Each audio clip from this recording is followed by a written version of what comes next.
Ranjit sir, Yes, sir. Yes, sir. I'm doing that. yeah, start the recording also. Yep.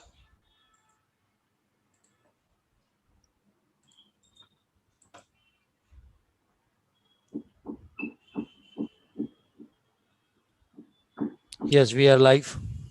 Thank you, sir. Nitesh, we can start now. Yeah, Good, Priya ma'am said that she's yeah, starting with, yeah. good morning. A warm welcome to you all. It gives me immense pleasure to address you all today. School leadership has become a priority in education policy agendas internationally. It plays a key role in improving school outcomes by influencing the motivations and capacities of teachers, as well as the school climate and environment. Effective school leadership is essential to improve the efficiency and equity of schooling. As countries are seeking to adapt their education systems to the needs of contemporary society, expectations for school and school leaders are changing. Many countries have moved towards decentralization, making schools more autonomous in their decision making and holding them more accountable for results. At the same time, the requirement to improve overall student performance while serving more diverse student population is putting schools under pressure to use more evidence-based teaching practices. As a result of these trends, the function of school leadership across the globe is now increasingly defined by demanding set of roles, which include financial and human resource management and leadership for learning. The most influential educational leaders are the principals, and their leadership is extremely linked to student performance. According to Peter Drucker, effective leadership is not about making speeches or being liked. Leadership is defined by result, not attributes. During the last few months, due to COVID-19 pandemic, we have seen that educational sector undergone a drastic change. Today, we will come to know what is their change in the educational leadership due to COVID-19. Since 2003, Mr. Paul Machado has been serving as principal of Campaign School. Under his dedicated leadership, Campaign has evolved India's most respected school. Yes, today we are very fortunate to hear from him. We at BTTC begin any college activity by invoking Almighty's blessings through our college prayer. Now I request Dr. Raju Talreja to play the prayer.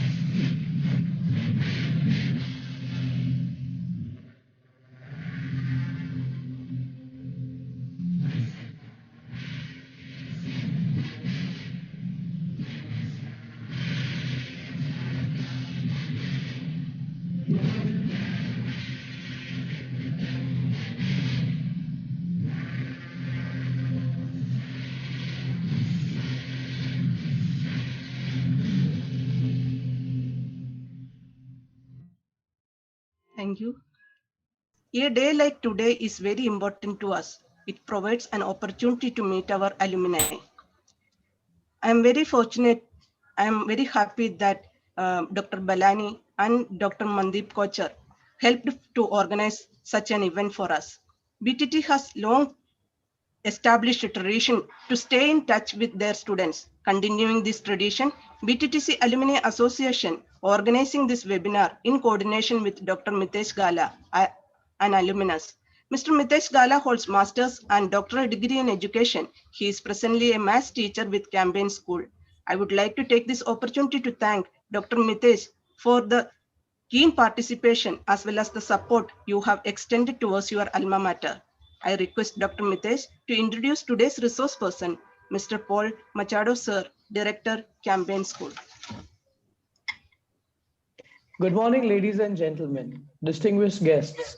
It is my honor to introduce to you Mr. Paul Machado, a gentleman par excellence with expertise in various fields and one most prominent in the field of education.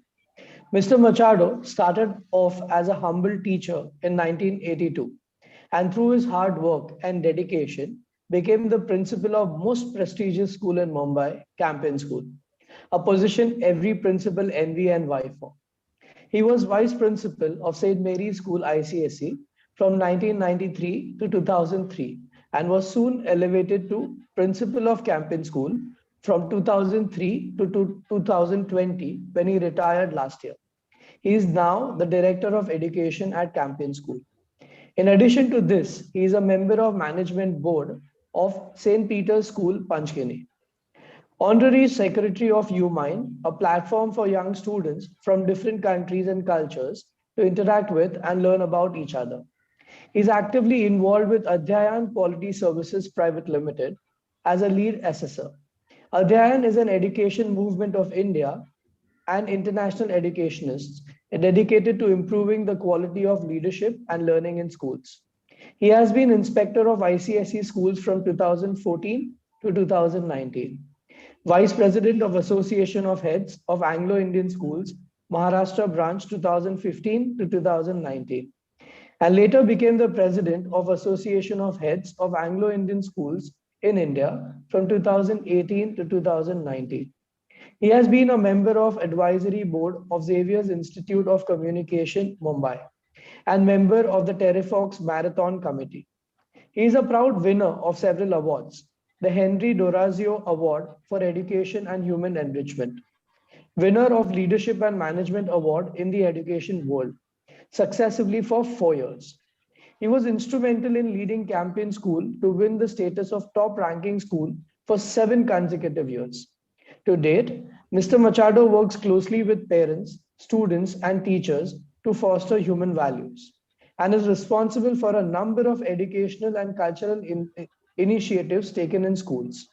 Mr. Machado believes in providing a platform for pupils to showcase their talents and is a believer of child-centric education and conducts workshops for students and teachers in various institutes.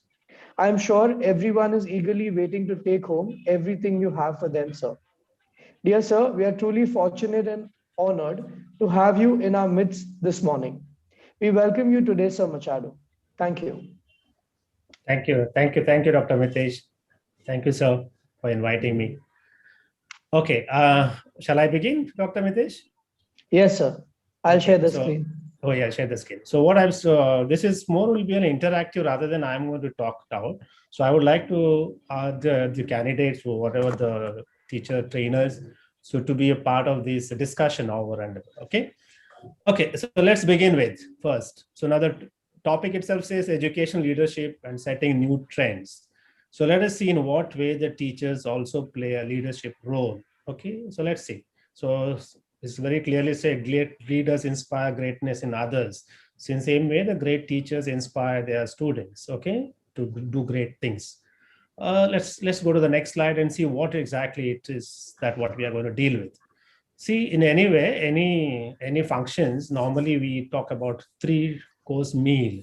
First is you have a starter, then you have the main course, then you have the dessert, okay? So what I'm going to do with the first 3 slides is just a few very important and inspiring statements from great educationists and just check whether that affects us, that whether has any meaning for us in our life as teachers or as individuals.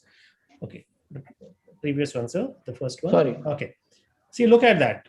You see, one looks back with appreciation to the brilliant teachers. So please note these points, but with gratitude, those who touched our human feelings. You know, once you finish your schooling or when you're in a college, you get back to school, okay, and then, you know, you love to meet those teachers who have touched you. You want to meet those teachers who have brought about a change in your life, okay, not just the ones who have taught you to get 98%, but the ones who have made a difference to your life. So this is what this Carl Jung says, okay. Now teachers are like a gardeners, you know, how gardener in the next slide will tell you exactly what is like a gardening is. Next slide, Nitesh. Okay, being a good teacher is a lot like being a good gardener. Now the gardener will prepare, you know, soil, he waters the soil and manures the soil, he sows the seeds, but with that his work is not over. Every morning he will go back to the garden and see what is happening, how the seed is germinating.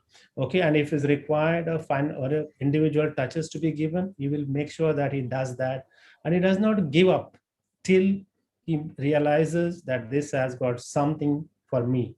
So this is what he says. They are able to see the potential in those struggling young seedlings and enjoy watching them grow, develop, and bloom. And this is what the teachers do in class, So they enjoy watching these children grow, develop, and bloom. And that is the satisfaction a good teacher has. The next slide. Okay, so let's get back to our school days, because of course we might have done this exercise, but I would like you all to do this exercise, and then Dr. Mitesh, is it possible for them to share these things with us individually? Yes, sir, maybe. Okay, now when you identify your school teacher whom you admire, because we do have a number of teachers that we admire, and the reason for admiring that teacher, and also we have a teachers whom we want to forget, but a reason for that feeling. Maybe I'll give you a couple of minutes so you can pen down, and then somebody shares it. It'll be nice for us to understand exactly. But please make sure that do not name a teacher, do not name a school where you studied, anything, just a subject and how it affected you, your life, positive as well as negative. Can you have a couple of minutes for you all to put down? Yeah, if we can have some responses saying yes, Yes. that they're doing it.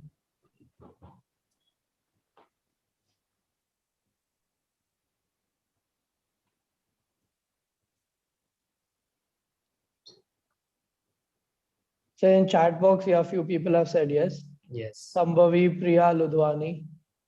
So if we can have more yes, and people pen down whatever their thoughts are about the teachers, and then we can discuss them to understand what Machado sir is trying to tell us. So yes, so in chat box, you're getting a lot of yes.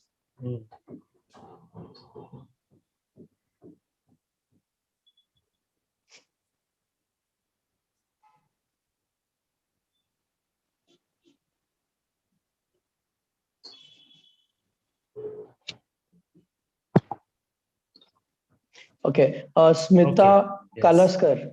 Yeah, she's saying that she would like to share her childhood memory. Go ahead, Smita. Absolutely, please. First of all, good morning, sir. Good morning. I'm Smita Karaskar from ACP batch. Just now, have you just told us that if you have any memory, you can share with us. I still remember when I was in primary school, my teacher education I complete in Pune. So my teacher, fourth standard teacher, she was principal during that time.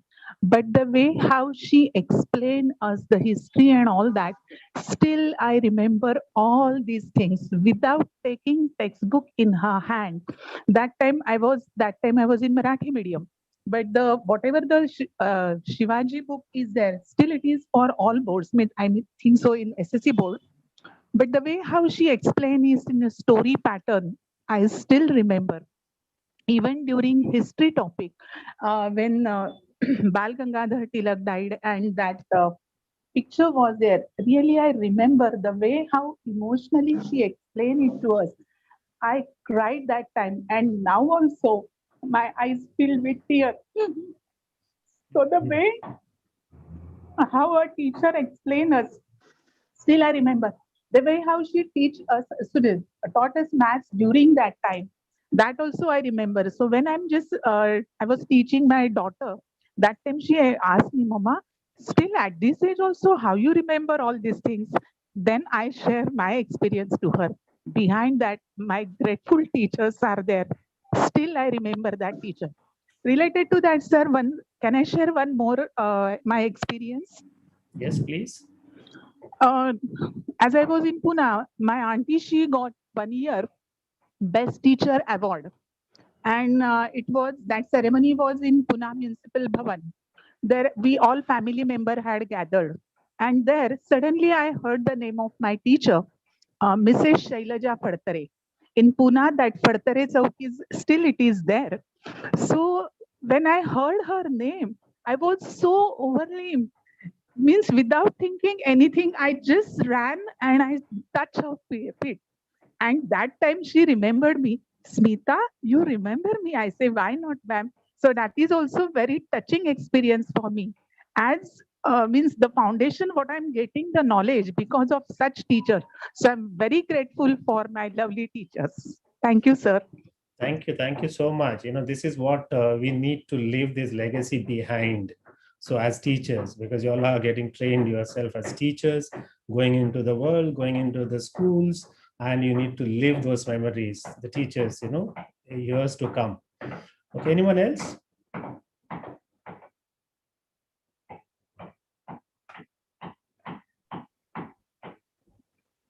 Sir, Ambika Motwani. Yeah. Yes, go ahead, ma'am. Yeah. Good morning, sir. So even I would like to share my childhood experience. It's not exactly by my school teacher, but my tuition teacher. So when I met her, my life changed completely because she was the one, rather than actually teaching what is there in the books, she taught us like she was my Hindi teacher, and she taught us with all the experiences, the life experiences that related with the chapters, and that's how we learn and we realize that what life is all about and how the destiny is and all of that. So she was the one who really changed my life, and I'm so happy that I met such a teacher in my life. And same was the case even for my brother. Even my brother was so admired by her that she was the only teacher he used to feel like, if teacher बनना है तो ऐसे teacher बनना चाहिए. And that particular moment was a turning point in my life when I thought that even when I grow up I want to be a teacher like her. So that was my experience. Good. She was your role model, am I right? So you now. Yes, sir. Yes. So anyone else would like to share? Or anyone has any different opinion that you would like to forget a teacher, don't want to remember? The very fact you remember right now as a scary teacher. Anyone? I'm sure you may have had experiences in school. So you do have, don't like to attend some teachers' classes when you are in the school. However, you feel that okay, that period should be taken by someone else, the teacher that whom you admire. All these things. Sir, Yes. can I share my one more experience, the other side of the coin? Yes. When I was in higher secondary school, we had a drawing period. And during that drawing period, we had one big hall. So in that hall, we have to go for a drawing period that was in a school system. So we enjoyed because beside our school class, we are going in drawing room and all that one. That was fascination. But the other thing was that a teacher during that time, she was strict what we are feeling during that time. And first of all, she told us, you have to sit quietly, close your eyes, and means like as a meditation type, she was trying to tell us when we grew up, then during after that years, we can come to know all these things. But when we were in school, we are getting scared. She बहुत drawing period तो अच्छा है, लेकिन teacher ना आंखें बंद करके बैठने के लिए बोलती है, ये बहुत बोर लगता है. That time hardly we were in 6th or 7th standard. So that is some little bit, we can say according to that age negative. But when we grow up and all that one, then we realize in one day in one newspaper, I just read the article related to my teacher. Her name was Mrs. Agashe, and she was very versatile in her field. When we grew up, then we come to know. But during that time, it was little scary for us. क्या teacher बिठाती है आंखें close करके. But now we can come to know the importance of why she just tell us during that time. Even she told just to concentrate our mind and all that one. That is one other experience. Thank you, sir. Yeah, thank you. Thank you so much. Thank you for sharing. Now, I just wanted you all to share this because just to make you all aware that every event in our life there is something that we learn from. And sometimes the learning becomes a lifelong for us. It impacts our life. And sometimes it also determines our way of life in the future. So since you are teachers, going to be teachers, now we have to make sure that what are the influences that we had as students. That is why I wanted to share with you all. And this is what. So even I can share with you one of my math teacher when I was in the 8th, 9th standard. I was not as good as Dr. Mitesh. Okay, so I was quite average. But I do remember the math teacher, keeping us back after school, about 15, 20 of us, not just because he was getting anything, he was not getting anything, but he kept back, as well as he made sure that we were not hungry. And we taught us till late in the evening. And then, so this is where I have imbibed this, reaching out to the ones who are in need. Also, if I had to say, I don't want to remember this teacher, is one of the Hindi teachers, in the 6th, 7th standard, for no reasons, she used to get irritated. She used to whack us left and right. These are the few things that we need to learn from. So as we grow, what are the things that we need to carry with us? And what are the things that we need to set aside that will not help life to lead a good life. Okay, let's go on to the next slide and see what exactly are the things that we need to. Okay, see, everyone who remembers his education, I stress the word education, remembers his teachers. Let us make a difference between the two terms. One is education, one is literacy. That's what I insisted on, education. Education is where a child is trained to lead a happy and a successful life. Okay, literacy is just you can read and write, that is all. Okay, so nowadays most of the time we have very literate people more than the educated people. So educated people will lead a happy and make sure that everyone around them are happy. So therefore we do remember those teachers who helped us in training us to be better individuals. The teacher is the heart of the educational system. Okay, see, the best teachers teach from the heart and not from the book. So that is what earlier some of the candidates mentioned it. We teach from the heart. Anybody who teaches from the heart touches the heart of the student and makes sure that that child remembers the teacher and the teacher remembers the child. Yeah, so let's go to the next and see what. So before we go to the next, Yeah. there is one comment from YouTube. Okay. I would like to read if you allow me to. Yes, please. Yeah, 1 second. I just lost that. Yeah, once I get it, I'll again come back to that. No problem. You can stop me up. Okay. I can do that. Sneha Negandhi, he admired and still remember my maths teacher for helping us make our concept robust, so much so that if encouraged me to become a maths teacher myself. Then another person, Etakula Amreen, I am also scary of my maths teacher that makes me to become a topper of my college to overcome my maths phobia. Okay, good. Mitesh, go to the earlier one, please. Not this. Before this. Earlier one. Not this, Mitesh. Go back. This, yeah. Okay. This is what Albert Einstein said. I hope you know who is that. I never teach my pupils. I can only attempt to provide the condition in which they can learn. As I said, that's what I said. Teachers are like a gardener. Gardener prepares the soil, prepares the condition for the plant to grow. So this is what we teachers, we need to prepare the environment which is conducive for learning in the classroom, and then that is where allow the child to grow. Okay, that is what Albert Einstein has said it. Now there's one small act to change the world. I hope you all have heard about the story of the boy and the starfish. So now what is that story of the starfish, boy and the starfish? So one day after the storm, the whole seashore was filled with starfish. And when a boy went to the seaside, he found all these starfish. He started picking up one by one and throwing it into the sea. So when he started doing that, there was a man who was running around or walking around. He was quite amazed at what that boy was doing. So he stopped and asked him, "Boy, what are you doing?" He says, "I'm throwing these starfish into the sea. There will be a tide coming in. There will be, sun rays. They will die. Before that, I would make sure that I throw these starfish into the sea." He says, "Boy, you have so many flying around on the sea. How will you manage this?" So he bent down, picked up one starfish and threw it in the sea and said, "I made a difference to this."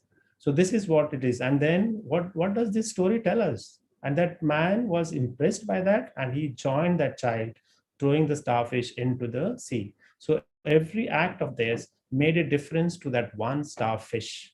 So this is what we have to do. We have so many starfish in the class. When you get into the classroom, sometimes you feel, what am I going to do? How am I going to bring about a change? No, even one act of yours, kind act of yours can bring about a change in one child in the class out of 50 or 60. You have done a great job as a teacher. So this is what we need to learn from the story of the boy and the starfish. So one act of yours can change the world because has a ripple effect. So one child spreads it to others and others. This way it goes on and on. So the one act of a kindness will be remembered by many people to come. Yeah. So let's go to the next. So before we go to the 1 minute, so before we go to the next, I just want you as the teachers to know what are the roles that you would play. Now you are getting yourself trained as a teachers. I'm sure all the B.Ed colleges will teach you how to teach, okay, how to be a good teacher. So now what do you think your role would be as a teacher when you go into the school? What are the different roles that you would play? Is it that the only one role that you play as a teacher, getting into the classroom, taking a textbook and reading it out, or teaching in different methods? Or do you have any other roles to play as teachers? So you can say, or you can put in the chat where Sir Mitesh can read it out for me, or somebody who can unmute and say, what are the different roles you think that you would be playing as a teacher? Okay, I can see a motivator, guide, philosopher. Okay, very good. Anybody? Being empathetic. You need to visualize yourself as a teacher in the classroom. So what are the various roles that you are playing? You can unmute and say, no problem.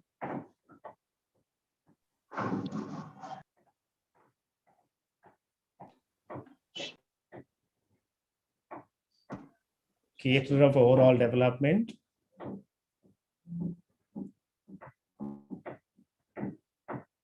A leader.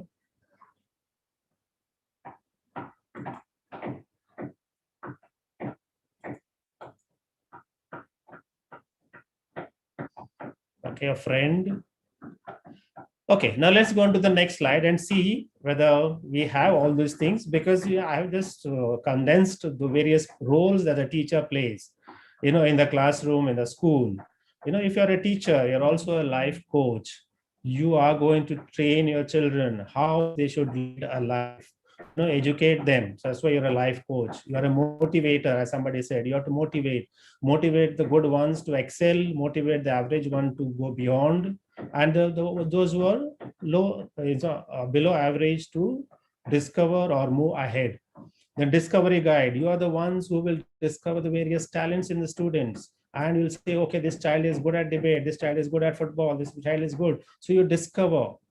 Trip coordinator, yes, every institution has a field trips, educational tours. You will be asked to do this work. The negotiator, sometimes you need to negotiate as you go into the school for interviews and anything. Sometimes you begin with negotiating with your salary, then later you have to negotiate with your job description at school. Then you also start negotiating with the students. You're a cheerleader.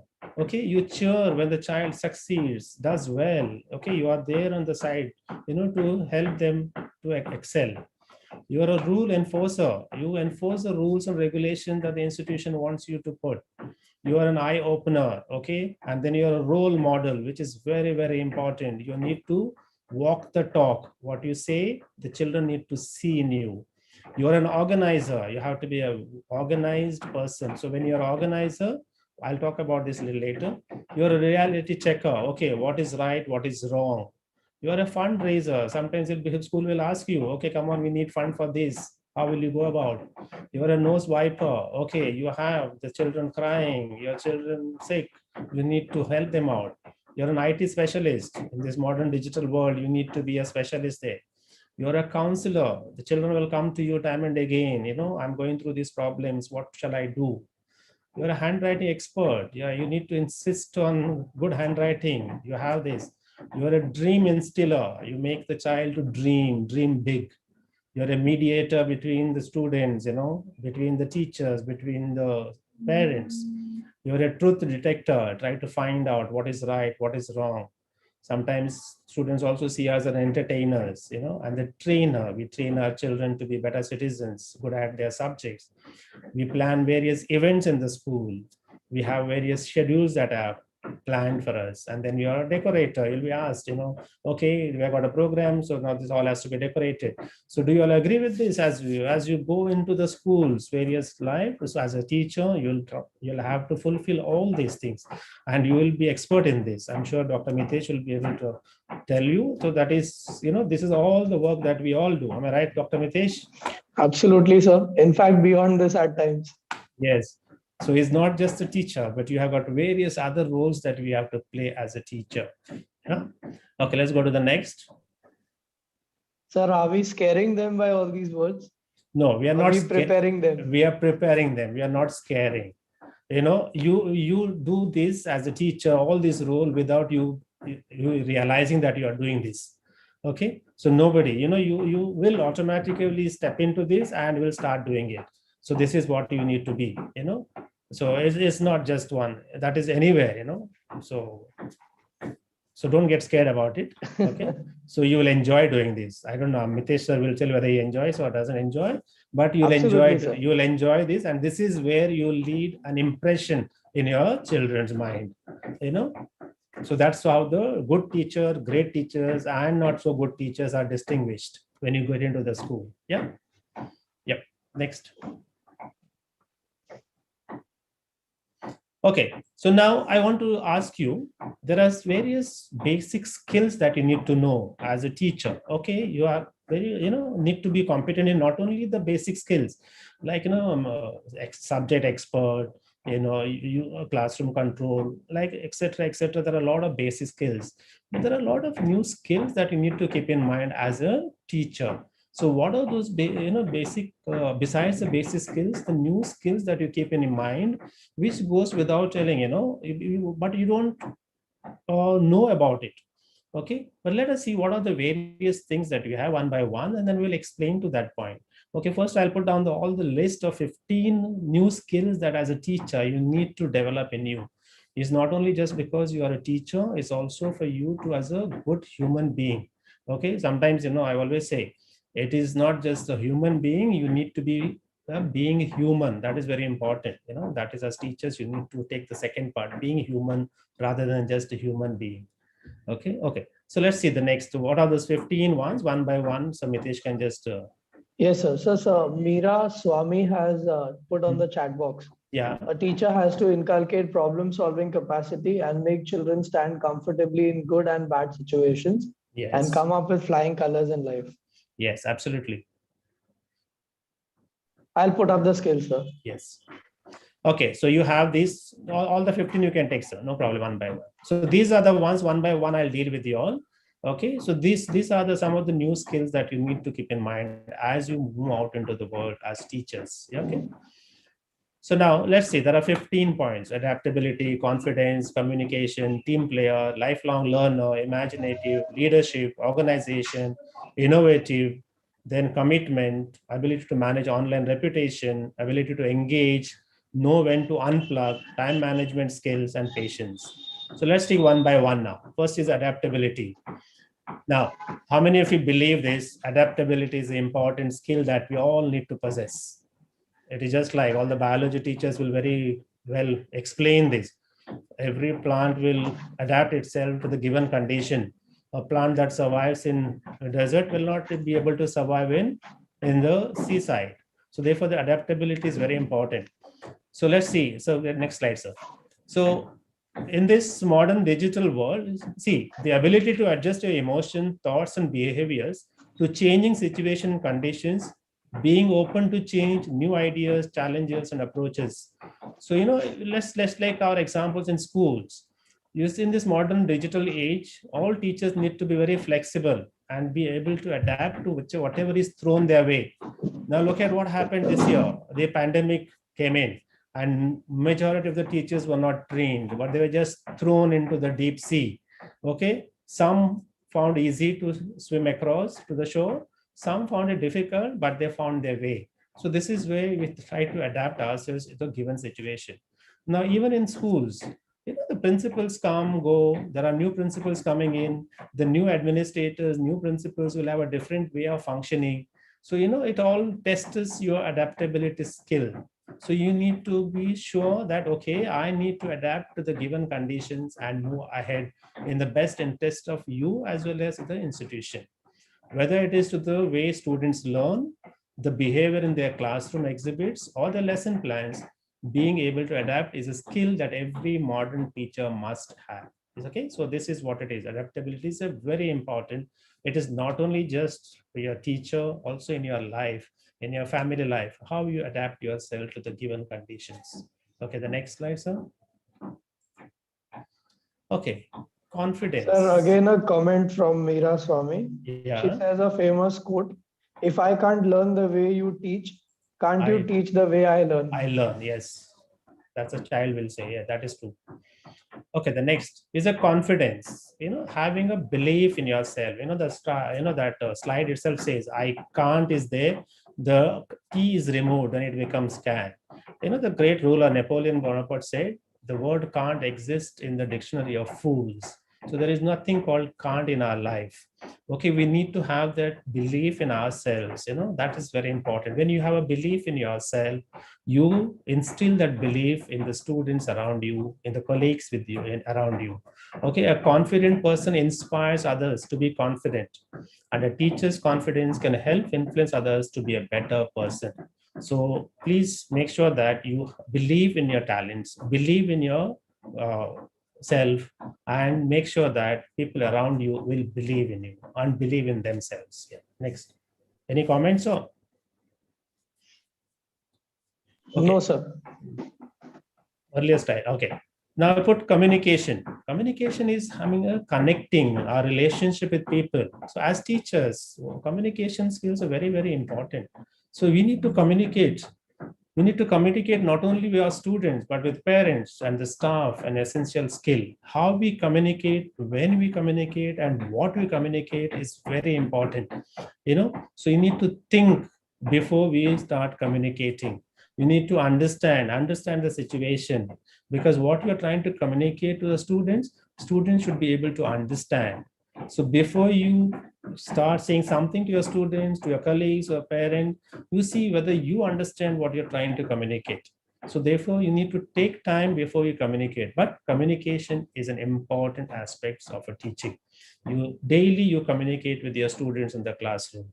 You have to meet with your parents, with the school parents. How you communicate, how you put across the difficulties or the problems that you face about a child makes a lot of difference. Okay, almost all of a teacher's day is spent communicating with the students and colleagues. So it is crucial to be able to talk clearly, concisely, in order to get your point across. That's why I said first you understand yourself, what you're trying to communicate, you understand. Only then you try to communicate others. And put yourself in the shoe of your student or a parent, so they'll see how you would take those statements when you communicate. So that is very important aspects nowadays. Yeah. The next. So the comment, Yes, Neha yes. Negandhi, being patient can top the chart. Yes. And Meera Swami again, a teacher has to be approachable first, then communication becomes easier and effective. Absolutely. He has to be approachable. He should be a good listener. All these points will come up later. Okay. As patience, as I said, is the mother of all virtues. Okay. Any teacher has patience, will listen to the teacher, the other students, other colleagues. Yeah. Anybody Sir, else? at this point of communication, sir, like if it will be a two-way communication, as in right now we are communicating, if the students on their side right now are communicating in form of chats, yes. that becomes easier for us to understand them and them to understand us as well. Absolutely. So It's a two-way. Communication is two-way. It is also, communication has 2 points. One is somebody who communicates, and there is a group which listens. Okay, so therefore somebody communicates and someone listens. Both are together. Unless you have someone to listen to you, your communication is incomplete. Yeah, so therefore is a sender and receiver. So these are the two things. So listening skill also is very, very important for us. So we need to have the patience to listen to our children, patience to listen to administrators, patience to listen to our colleagues, and then you communicate your ideas. It also develops in us how to respect someone else's opinion, someone else's ideas. So very important aspects of growth. Yep.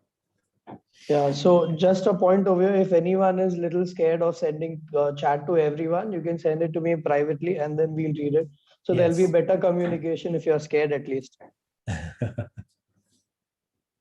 Okay, now team. As I said, teamwork is very important. Part of being a teacher is being able to work together as a part of a team or a group. When you work together as a team, it provides the students with a better chance to learn and have fun. Networking with other teachers and solving problems together will only lead to success. Doing so fosters a sense of community, not only in our own classroom, but school-wide as well. This is very important when you work together. Like you said, together, everyone achieves more. So as teachers, we cannot work in isolation. It doesn't mean that if I am an English teacher, I have to gel only with the English teachers. No, there are other subject teachers. We have a lot to learn from one another. Work together. You need to move into someone else's class, observe the classes and take a feedback, and then see how you can improve your own teaching, improve your own lifestyle. So there is, teamwork provides a lot of recipe for a successful life. Let's work together. That's important. They always say, no, there is, when you remove I and replace I with we, even the illness changes to wellness. So that is what we need to do. So, we need to work together as one team.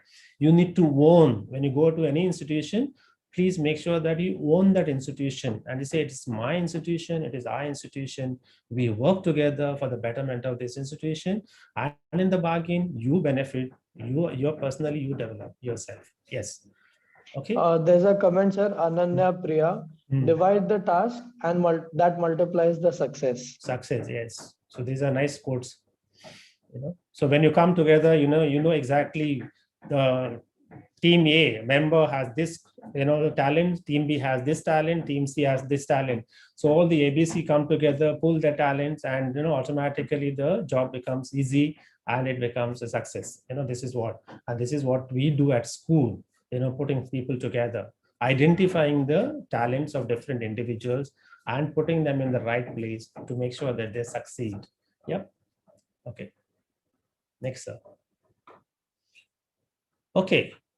Now, as teachers, we need to be a lifelong learners. It is not that you have finished your B.Ed, finished your post-graduation, okay, you are ready to go into teaching. No, the world is always changing. Is ever changing.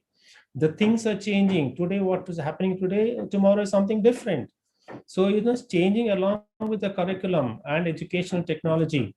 It is up to you as teachers to keep up with it. So therefore, every teacher has to go that extra mile to learn, and will always be an effective and successful teacher is the one who learns, keeps learning. So therefore, when you have that what you call a skill or a thirst for knowledge, automatically you will pass it on to your students. So therefore, a teacher is a lifelong learner. So it is necessary for teachers to keep reading the literatures, okay, of your subjects or about the teaching, okay, personal development. Also to make sure that you keep in touch with the current affairs. When you are in touch with the current affairs, when you get into the classroom, what happens is that you connect with the students because the students are well versed with what is happening around. So when you're teaching a subject, suddenly if something has happened outside on the previous day, you bring that into the classroom. So automatically there'll be a lot of interest in the students. They will share most of the things with you and you also learn from them. So therefore, be a lifelong learner. You can see there on the screen, it nurtures curious minds, keeps you up with the constant changing world, builds new skills, improves those you already have, opens minds and increases wisdom, improves memory and increases self-esteem, creates opportunities for a better job. So lifelong learning, don't put a full stop for your learning process. A learning process, I didn't mean that, you need to take more and more degrees. Your learning is that, for your life itself. Every step that you take is a learning experience for you. see what you can learn from that step that you have taken. Even if it is a failure, don't take that as a failure, but take it as a beginning of your learning. That's every failure is a beginning of your learning. Take some lessons from that failures. Yeah. So any comments? No, sir. So one comment from my side. Yeah. Like I got my B.Ed degree obviously from BTTC, and I was an eligible teacher to teach in a school. But that is the day actually the learning began. Yes. Until date, we are still learning. So for me, obviously, Balani sir and you are real role models for me. So I've Yes. learned lots from both of you. So that's what I believe lifelong learning is. Like only once I got the degree, I thought I was a teacher. After that, actually, I became a learner. Absolutely. So this is what I know. Every step that we take in our life teaches us something or the other. So we need to take it in and move ahead, and we need to pass it on to the next generation that comes in. Yeah. Okay. So you can see the very curious children there. You need to be very imaginative. This is what I'm talking about. When you are imaginative, the most effective tool a teacher can use in the classroom is the imagination. So when you use your imagination, so automatically the children start imagining. Teachers need to be creative and think of unique ways to keep their students engaged in learning. Many teachers have the opinion that these standards are taking all of the creativity and fun out of learning. So the teachers are finding various ways to make learning fun. Now see, you have a syllabus, you have your curriculum. So sometimes the teachers who are very imaginative feel, okay, they're tied up. So it doesn't mean that you cannot use your imaginations. You can use your imaginations, you can use your creative ways of teaching in the classroom to make sure that you hold the children's imaginations and their classroom control that you'll have. Okay, so you need to have a various methods. Today you go with something, tomorrow you need to go with something else. So therefore the children feel, okay, there is something new coming in.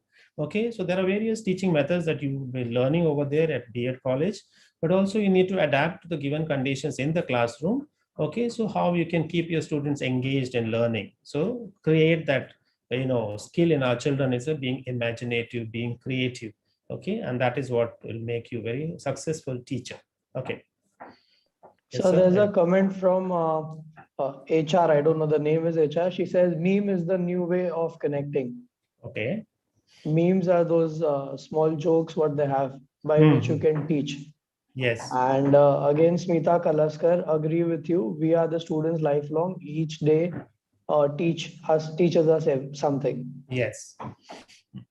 So that is what, when you use the way in which the children learn, so therefore they learn faster. Somebody had said, no, if a child doesn't learn the way you teach the child the way he learns. Okay, and when you talk about a lifelong learners, I can give an example. So, we should not be teaching this to have the statement, don't teach John to, what do you call, give John the fish, but teach John how to catch fish. So therefore he will live, his life. So that's what the teachers need to be doing. Okay, let's go to the next. Okay, leadership. Do you think the teachers are the leaders? Anybody want to say something? Are we leaders? Do you think that we have the leadership qualities or capabilities? The very fact you stand in the class in the front of a student, yes, you are a leader, you are a mentor, am I right? An effective teacher is a mentor and knows how to guide the students in the right direction. So anyone who gives you the right direction is your leader. They lead by example. Yes, the teachers always lead by example, not just by words, but by deeds. And we need to be a good role models. We always, as teachers, encourage students and lead them to a place of success. So because we do all these things, we should consider ourselves as leaders. We are the ones who train leaders of all other sections in the society. So we are in true spirit, we are the greatest leaders, and all these students depend on our skills. So we need to impart these leadership skills to our children. Yep. Okay, anybody would like to say? Yeah, somebody has written there, Mitesh. Yeah, Meera Swami, children see a teacher from the time they enter the school and look up to them as role models. That's true. I don't know whether we teachers are very good at observing, but let me tell you, the students are good observers. They watch every step of yours, every action of yours, every word of yours. Sometimes they imbibe those things, sometimes positive and sometimes the negative. So therefore we need to be very careful when we are teachers, what type of role models we are. Yeah. Okay, let's go to the next. The other one is organization. You have to be, organization doesn't mean an institution, but how you organize yourself. When you organize yourselves well, and when the children see you an organized teacher, so you're already imparting that skill to your children to organize. The way you write on the blackboards or a whiteboard, the way you present your PPTs or PowerPoint presentation, the way you present your teaching materials in the class, all this reflects your organizational skills. So therefore you make sure that you have these skills, you organize in such a way that it becomes a part and parcel of our children. In schools normally what happens is that we teachers don't look at ourselves as good organizers, but we expect our children to organize their work. But sometimes the children see exactly what we, for example, on a board, if our handwriting is not very good, children are going to copy similar handwriting. If you don't use the blackboard in such a way, if you don't have a PowerPoint presentation the way it should be presented, we don't have a teaching materials the way that it should be, automatically children's study materials also will be the same way. So therefore we are actually instrumental in training our children to be good organizers. Okay, now, so I'm sure this is what you all need to learn, this about how to organize. You can see those files are kept in a very organized manner. Okay, so therefore as teachers you have got a lot of things to do, so therefore you need to know how to organize yourself in the presence of students in the classroom. Okay, now see, the studies show that organized teachers foster more effective learning environment. Okay, so it is even more imperative to be organized if you want higher achieving students. So this is what the organization skill will do. Yeah. Any comments anywhere? Anybody would like to say something?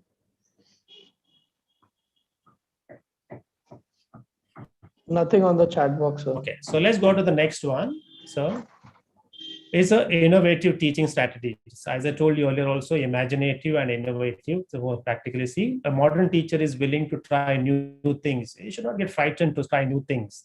You should be willing to take that step and willing to take. If you fail, okay, it doesn't matter. If this step has not worked for me, okay, let me change for the next time. So therefore, that courage you need to have.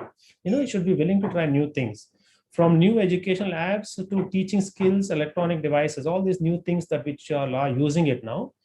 Being innovative means not only trying new things, but you need to also start questioning your students. You need to develop critical thinking in your students. You need to make sure a type of question that you're going to ask your students in the classroom. Will these questions will test only the content of the content, or it will also test the creative thinking ability of our children or a critical thinking ability of children. Making real world connections, yeah, that's very important. That's why I said you need to keep in mind the current affairs, what is happening. So therefore you need to bring our children out into the world. They should, in the classroom, the way you teach, the children should feel that you're brought in them into the real world outside. You need to make that real connections. Cultivate your creative mindset. It's getting your students to take risk and learn to collaborate with others. That's very important. You need to make sure that the children also, when you take risk, children also learn to take risk and learn from this, and they start learning along with the others. Collaborative learning. I'm sure in BEd you all been taught know how to deal with these collaborative learning methods. Yep. Okay, let's go to the next. So One more comment from Meera Yeah. Swami again. yeah. Change is the only constant. A teacher needs to be tech savvy in this modern world, which they have become during this pandemic, changing Pandemic. from traditional pattern. Yes. So traditional pattern coupled with the modern trend. That's very important also. Sometimes you need to also keep your traditional pattern, but also need to make sure that it is coupled with the modern trends. Yep. So this is what is happening. Of course, now this pandemic actually thrown the teachers into this modern trend. Okay, let's go to the next. What does commitment mean to you? Let me see how many of you will answer to this question. What does commitment mean to you?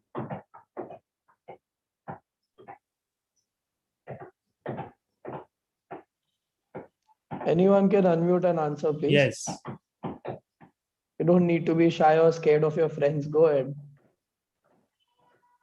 You should have belief in yourself. Be committed. Being original. Being original, okay? Keeping up with the deadlines. Somebody. Melvina D'Souza says keeping up with the deadlines. Yeah, you're right. Yes.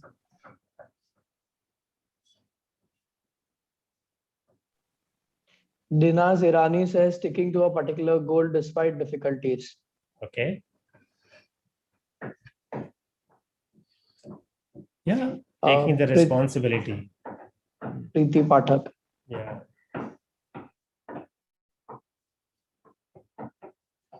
Okay, now one more question I want to ask you. What is exactly a commitment to you in the classroom when you are with the students?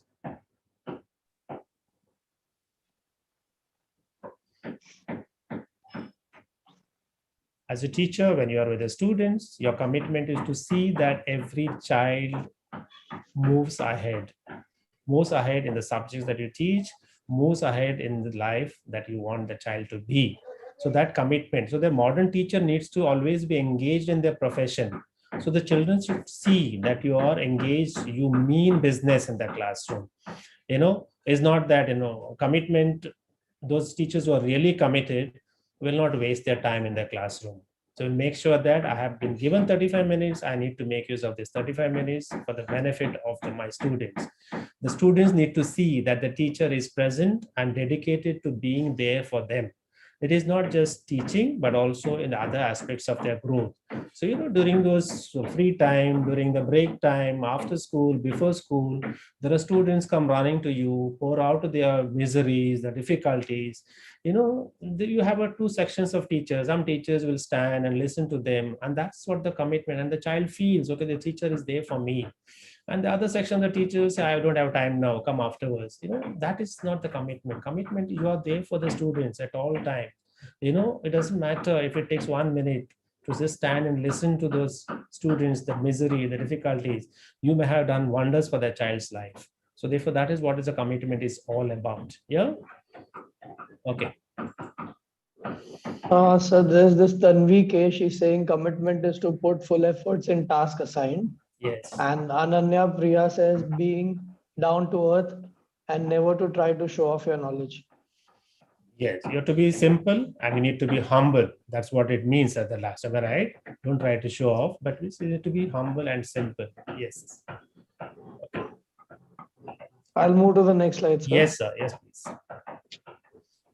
Okay, so now we are in this online world, am I right? And all of us are either very active in various, what do you call, online portals, okay, social media. As teacher, we also need to be very careful, okay? So what you post, how you present yourself is very, very important.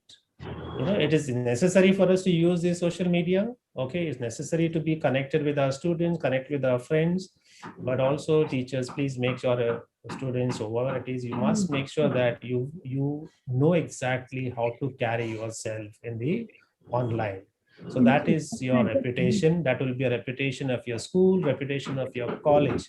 So therefore, you need to make sure that you have this basic skill in you. Yeah, you need to be seen as a very dignified. Somebody put there, dignified person. How you carry yourself. As I said, a teacher once is a teacher forever. You can't say I was taught only for a year or two. After that, I joined here, there, but you remain as a teacher in the eyes of the students, wherever you, eyes of those parents. So they look at you in a different angle altogether. A film star can show off the way he wants or she wants, but we can't do. But we are a greatest role model for our students. So therefore, please make sure that you manage your online reputation well, in a dignified manner. Yep. Okay. Next term, if there is no comments, any comments, anybody, because everybody is into online. Right. So this is actually a very dangerous thing nowadays, which we don't easily realize. Yes. Because the moment we go anywhere, we want to post a picture or two.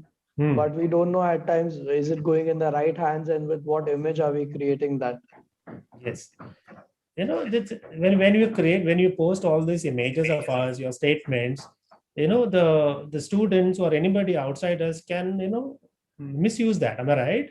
And that may mar your life. So therefore, as a teacher also, you need to be very, very careful in this case. I don't know whether you're aware of this, all students and others. Nowadays, to get a job anywhere, even in India or abroad, they scan your social media accounts, and see how you're positioned yourself, how you have placed yourself, how you showcased yourself in the social media. That also makes a lot of difference. You getting job somewhere. So therefore, you have to be very careful about this. So you need to know how to uh, manage your online. Okay. Sir, even for admissions nowadays for children for graduation, post-graduation abroad, Mm. they ask for all the social media portals, they scan it, and then the admissions are given. Yeah, that's what I said. That's what I meant by saying, they Yeah. scan first, they scan that. Yeah. Even for your visa also abroad, they scan your social media first. So there's a question from some HR. She says, should we keep our social media away from students? For me, as if you ask me and my personal opinion, yes, I kept myself away from as long as I was a teacher. Okay, but you should also interact with them in a different way. But you should have a group where you can interact officially, but personally, you should keep yourself away from this students. Anything, yeah, your personal any accounts that you have, you need to keep aside. But if you have an official one, you of course need to communicate with your students, your peers, your colleagues. Yeah. So basically, sir, can we say that with one picture that you post, a child creates a mindset for that teacher before coming to the class? Absolutely. And if that picture is good, the child is obviously open to you. And if the picture is depicting something else, the child automatically forms a notion for you. And yes, and that child's vision is completely different of a teacher, and then that becomes a point of discussion among the peers, among their colleagues, and then of course we did have all these cases in school. So therefore you have to be very, very careful, as Samitesh said, what you post, how you post, what are the diagrams pictures and photos that you post. You have to be very careful. You have to make sure that you showcase a dignified way, in the social media. Yeah. Okay, the next is the ability to engage, very important. A teacher does have this quality of engaging the students. It is not a one way, as we mentioned earlier, communication. It is both ways. It's, those days are gone when you go into the classroom and you just teach one way, monologue. Okay, whereas now you're engaging the students. You need to engage them. You need to find various ways by which you can engage and make them a resource for yourself. The children have got a vast resource of knowledge. So you need to have that knowledge, or that need to have the skill of getting that resource from the student. Sometimes the children in the classroom will test you with various questions, may not be related to what you're teaching. Okay, sometimes they come up with such a tricky question. But rather than moving away from these questions, you can put this question to the class. You will have somebody, a good soul in the classroom, will come to your rescue. He will say, yes, miss, or yes, sir. So this is what it is. And you have solved this problem there itself. This is how you start engaging. So there are, nowadays it is essential to find materials and resources for students that will keep them interested. That's what I say. You can't be just checking onto the textbook. There are a lot of things that you need to do. This means keeping up to date on new learning technologies and apps, and browsing the web and connecting to fellow teachers. There's a lot of websites where you can connect with others, learn from other lesson plans, teaching methods. Okay, any way that you can engage students, keep things interesting is a must. So this is very important for you in the classroom, how you keep yourself and your students interested in the classroom, which I said earlier. Yep. Okay, the next, if there is. Okay, now this is very important for all of us, we get burnt out sometimes. The amount of work that we do in schools, wherever, at home, wherever, we start get burnt out. But you also need to have the skill when to unplug. Nowadays, the teachers, especially teachers, are so glued to this Zoom and other portals in order to teach the children corrections. They completely forget to unplug themselves, and there is something completely, they get burnt out. So sometimes we know something called as a digital detoxing. Just like the body detoxing, you have the digital detoxing. Maybe 1 or 2 days you completely cut yourself off from this. So therefore you need to know, even in the classroom, you need to know when you can unplug. Also, more modern teachers know when it is time to unplug. Of course, many people know. Okay. Also understand the teacher's burnout rate is very high, because as I told you earlier, the teacher plays many roles. That 24 hours is not enough for a teacher. Teacher carries the work home. Sometimes at home, the teacher has work at home, the children, family. So you need to know, and it's very critical for us to take the time to slow down and care for ourselves. We need to make sure that you care for your health first also. They also know when it's time to tell their students to unplug and slow down. You need to make sure that, when you unplug yourself, you also need to tell your children, okay, how to unplug, how to slow down. You must give students in the classroom sometimes a break, to let them unwind. In the classroom, how do you give a break? 35 or 40 minutes doesn't mean that you need to teach all 40 minutes in the classroom. But in the last 5 7 minutes, you can have some fun in the classroom, organized fun, something I call it as a organized confusion, and not a confused organization. So you need to have in the classroom organized confusion whereby they unwind, and they're ready for the next class. So like that, you need to give, don't be very rigid in the time, there's some humor in between where they unwind, so therefore this is very important for us as teachers as we go. Okay, an important skill. Yeah. Anybody? Yeah, couple of comments, sir. Yeah. Preeti Pathak, she says, understand the pulse of the students, take notice of the non-verbals. Yes. And Meera Swami says, appreciate digital detoxification or digital unplug. Yes.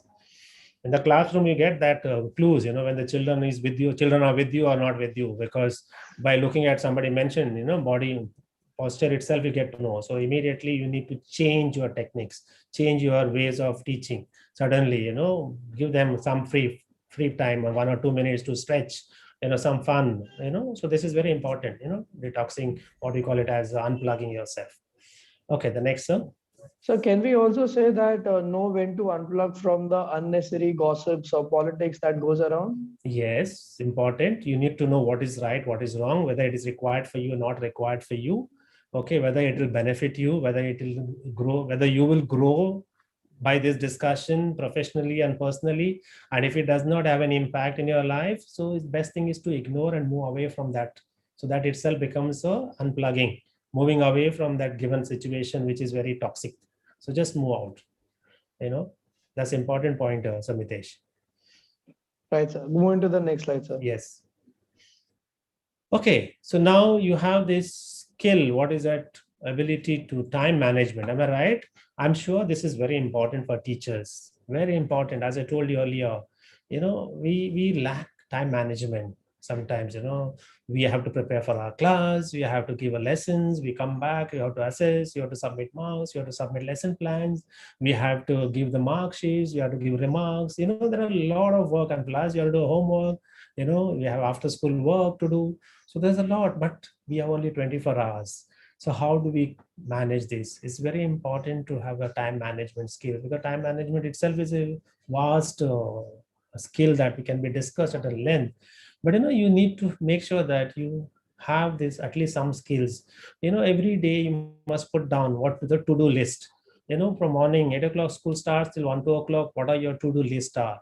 After school also to-do list. How long it takes. All these are the very important. So therefore, time management for us as teachers very important, because we cannot stretch time. It's only 24 hours. Everybody has 24 hours, but we need to know within the 24 hours what are the best things that we can do. There are certain things that are very important and urgent. We need to do it. There are certain things that are important but not urgent. There are some certain things that are urgent but not important. There are certain things that are not important, not urgent. So therefore, all your daily work should be put in these 4 quarters, and then see what are the things that come under the urgent and important. You need to start doing that first. So therefore, you start managing your time, the 24 hours, and then you also will have a time for yourself when you have. And as Mitesh mentioned earlier, if you move away from this unnecessary talks, gossips, toxic environment, then you'll have more time for yourself, for individuals. So you can see that time management is a task, to-do list. What are the priorities? What are the plan? How do you achieve all those things? That's why I said the 4 quarters, you need to put all your things in that. That's important for you, all of you, as a time management. Yep. Sir, Yes. I'm very sure that most of the people at BTTC, I mean the students, are very good at time management, because I know the Yeah. amount of work that is becoming a teacher in BTTC is enormous. Like the amount of work they do, I'm sure all of you all must be very good with this time management by now. And there is a comment by Ananya Priya. She says, with the previous skill, only enjoy the relevant topics about Yes. the unplugging. Yes. That's what we said. Keep away from unwanted things. Right? Yeah. Okay. The next is that patience. I think somebody had mentioned right in the beginning. Am I right? Patience is the mother of all virtues. See, managing a classroom full of students is not the easiest of jobs. It's just like a principal. Handling the students, teachers, and parents is not the easiest of jobs. But you need to have patience. You need to have a listening ears. There are going to be a few students who will test your patience. You have some colleagues of yours who will test your patience. You'll have a principal who will test your patience. But it's important. Patience is not the ability to wait, but how you act while you're waiting. But if you lose your nerves during your such testing times, it can only produce negative outcomes. So therefore, what I expect for me, it is that patience, when you do not react, you need to respond to the situation. So when you have this quality and you respond, so then you buy time for yourself, weigh the pros and cons of the situation, and then you respond to it. So therefore, patience is very important. By being patient and working with troublesome students individually, you would be able to improve your classroom atmosphere effectively. Yes. So there, you have 35, 40 students in your class of different nature, different mental attitude. So then you can pick them one by one, not in the classroom, outside the classroom, talk to them, bring them, back into this class atmosphere that you want to be. So actually you can improve your classroom atmosphere. So the patience, as I said, is a mother of all virtues. I think all teachers need to have patience. And if you don't have patience, the children will test your patience. Then it becomes very difficult. Yeah. Okay. So next, yes, Yeah, Ananya Priya says, understand the individual differences yes. as a patient. Every individual is different.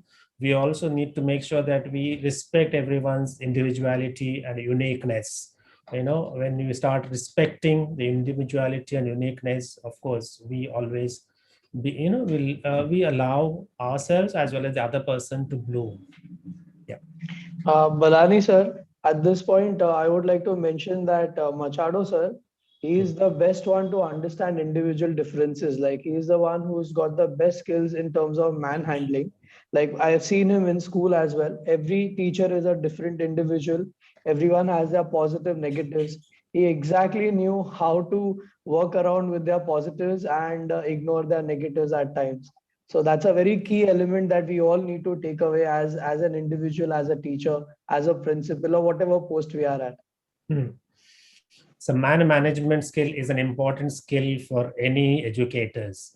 As so Mitesh, you said, different people have different attitude, different mindset, but different talents. How you spot those talents, how you spot those differences, how you spot those shortcomings, and make use of all these for the best for the institution and for their own individuality. That is very, very important. Yeah, I agree with you, sir Mitesh. Thank you so much. Most welcome, sir. Thank you, Ananya, for bringing that point up. Balani, sir, you would like to add anything or should we move on? Actually, I am enjoying the interaction, and I wanted Sir to share all the experiences. And once Sir will finish his presentation, probably we all teachers at Bombay Teachers Training College and other students can also join and can discuss more on it. So Yeah. let's enjoy what Sir is saying. I am really learning a lot from this interaction. So Sir, please continue. Share Yeah. your some of the personal anecdotes, your experiences that because you had a very long inning at campaign school, and we heard a lot about it. So Yes. we are looking forward to learn more from you. I shall, maybe after at the end of the session, maybe you can have a questionnaire where I can share all my 17 years as a principal, different aspects that I did it up. Yeah. Thank you. A couple of questions are there with me. I do not want to, but at this moment of time, I will definitely ask those questions. Yes. Once the presentation is over, sir. Yes, absolutely. Maybe another 15 minutes, I'll finish it up. Yeah. Yeah. Okay. Let's go next, sir. Yes, sir. Yeah, So before that, one small yeah. comment by Ananya Priya. Thank you so much, sir, for giving me the chance to express my views. Okay.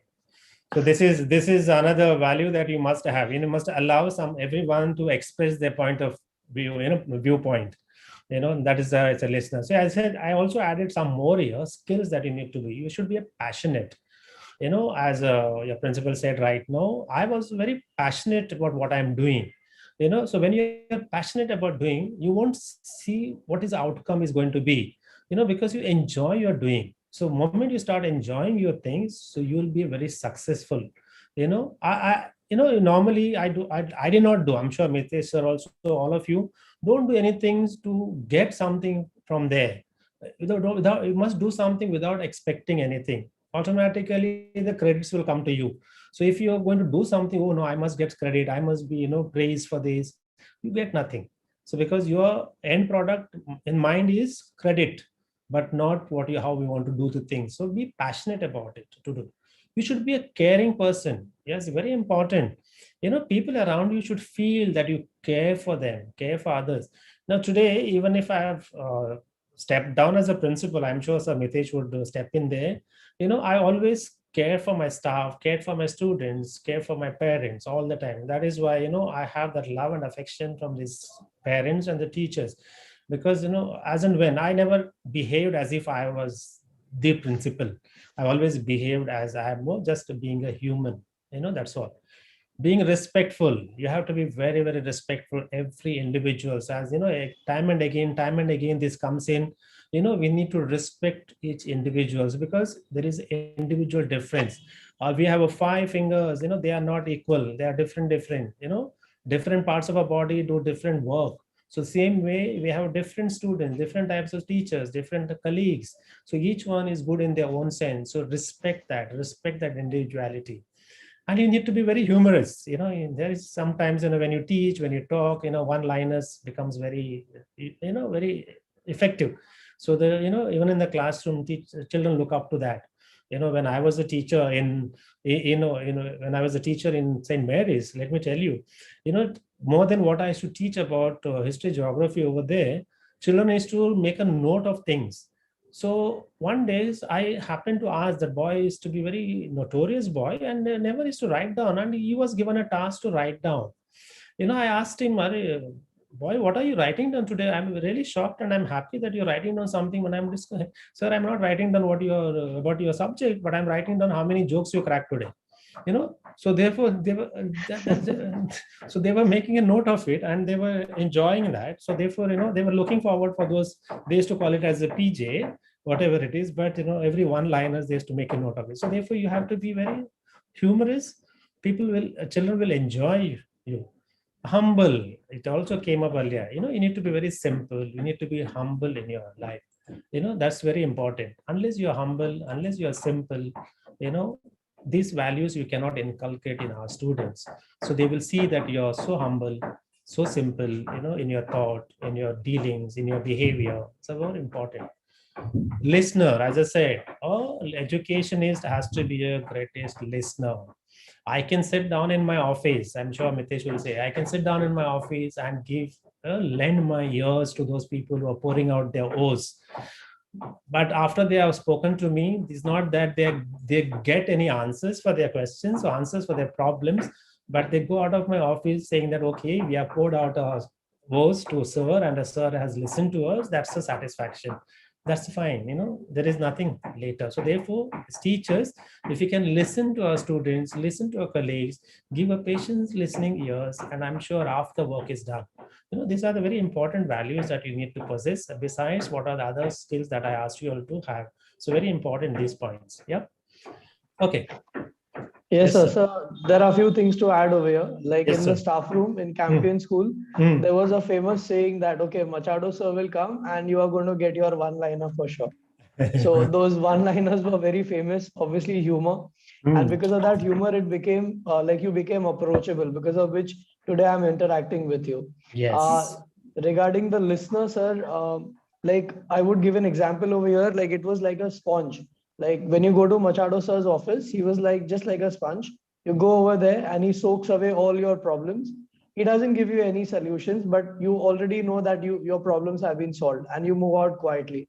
So that exactly what is the listener, what sir was talking about, and he has actually lived that through his life. There's a comment from Meera Swami. She says, respect the viewpoint of each and every individual and jolly go type. Yes. So they enjoy, the students will remember this type of teachers for a long period of time. They will always enjoy. Okay, let's go to the next slide so we can finish. We can have a lot of questions. Okay, as I told you in the beginning, a teacher is the greatest leader. Without we realizing what is the leadership part that we play in our classroom in school, but we do our work. But we don't say, oh, I don't have any leadership qualities. I can't be a leader. I cannot be do this. All these things we say because we don't realize that we are doing again and again, day in and day out, these leadership roles we play. So let us see, I'm just talking about just 4 points. What are the roles that we play as teacher leaders, being teachers in the classroom? Okay, sir. See, develop a strong vision. I'll tell you how we develop this vision for our school. Take strategic action to reach vision every day.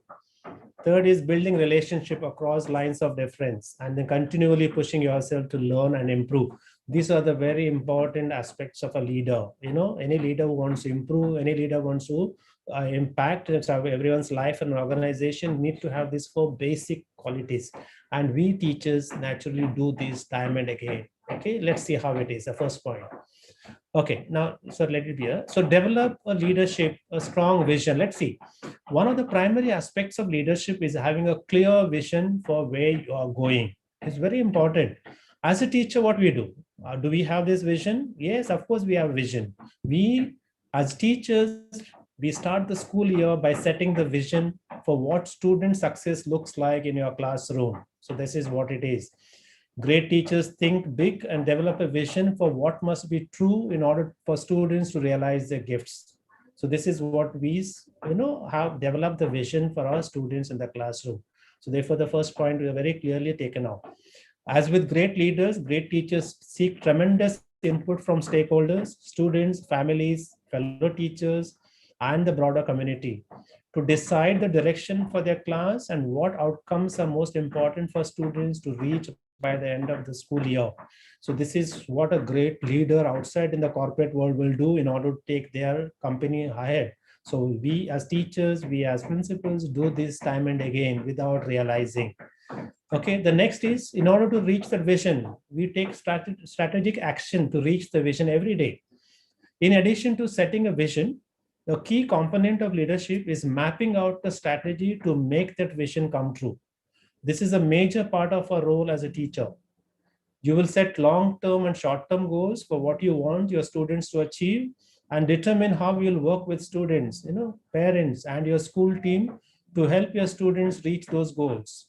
Every lesson plan you create, every assignment you prepare is a part of your strategy.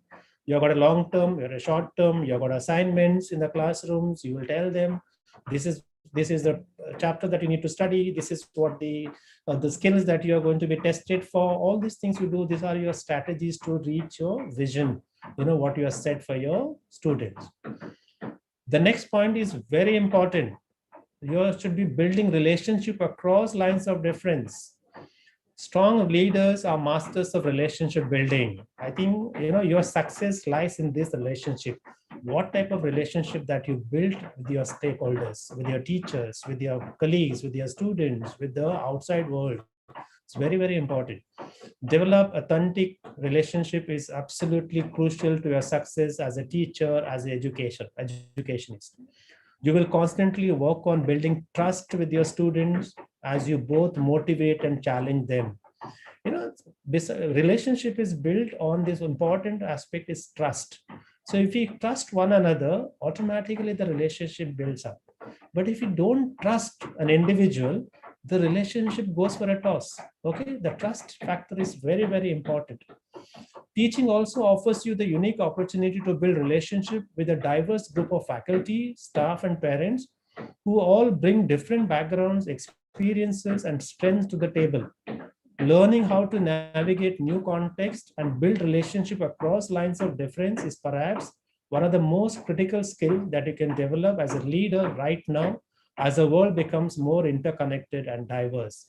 Talking about this relationship, I strongly believed in this.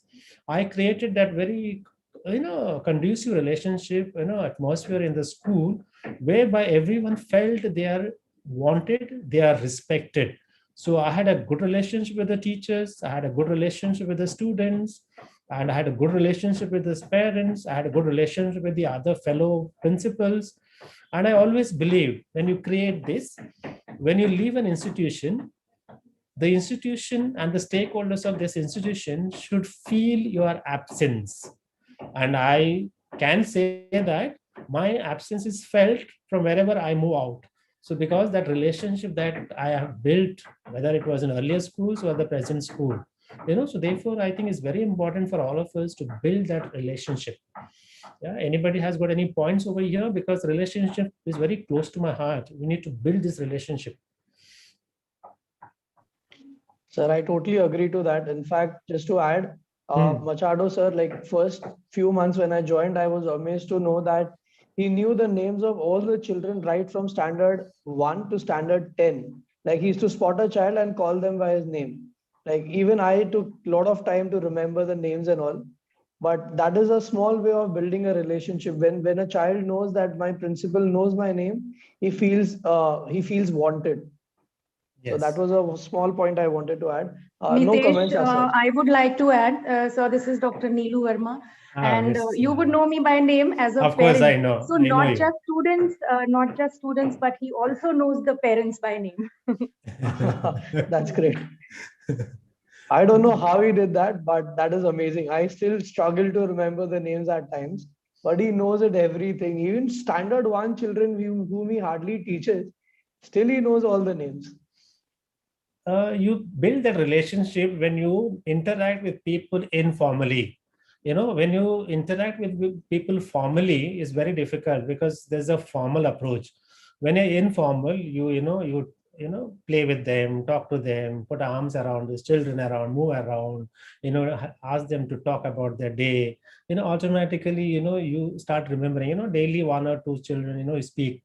By the time you have finished a year or so, you already crossed those 600, 700 children. So you learn to remember this.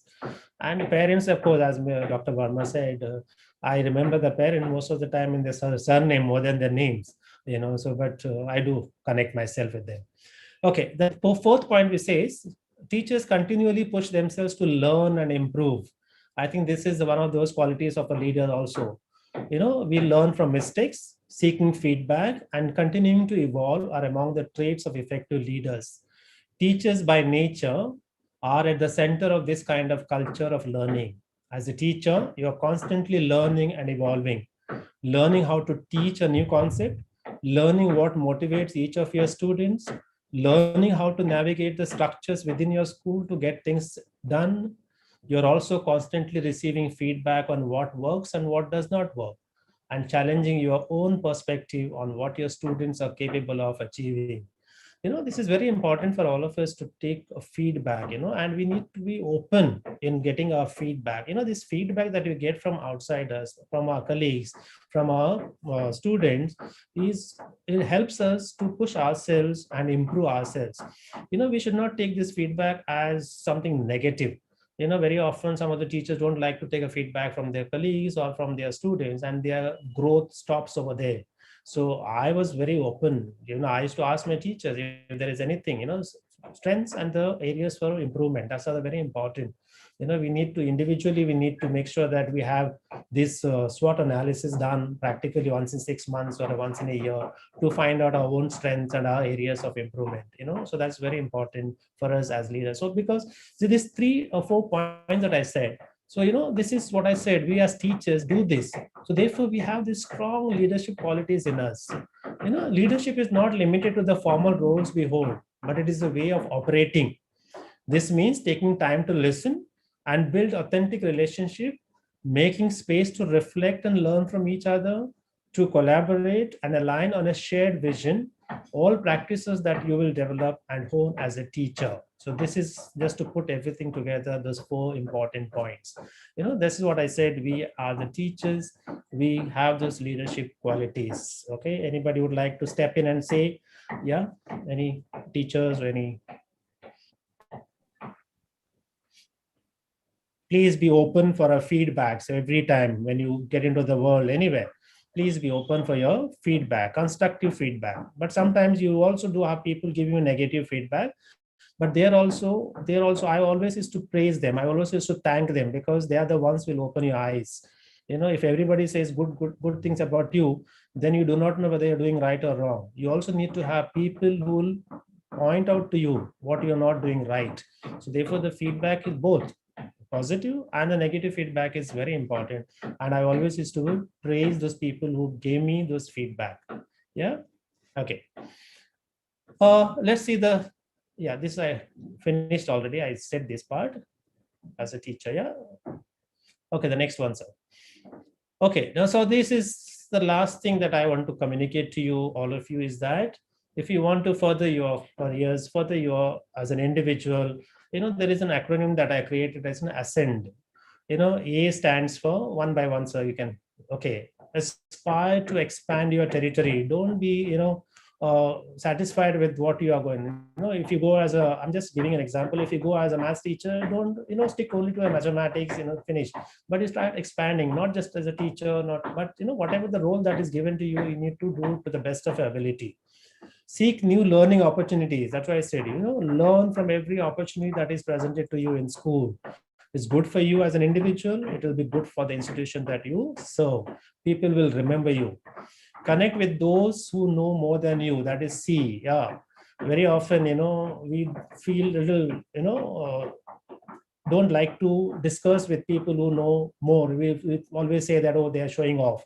It's not that. You need to sit and discuss with the people from whom you can learn a lot. That is important. But if you're going to sit with the mediocre people and the people who only talk ill about you, about the other individual, other institution, you're not going to improve.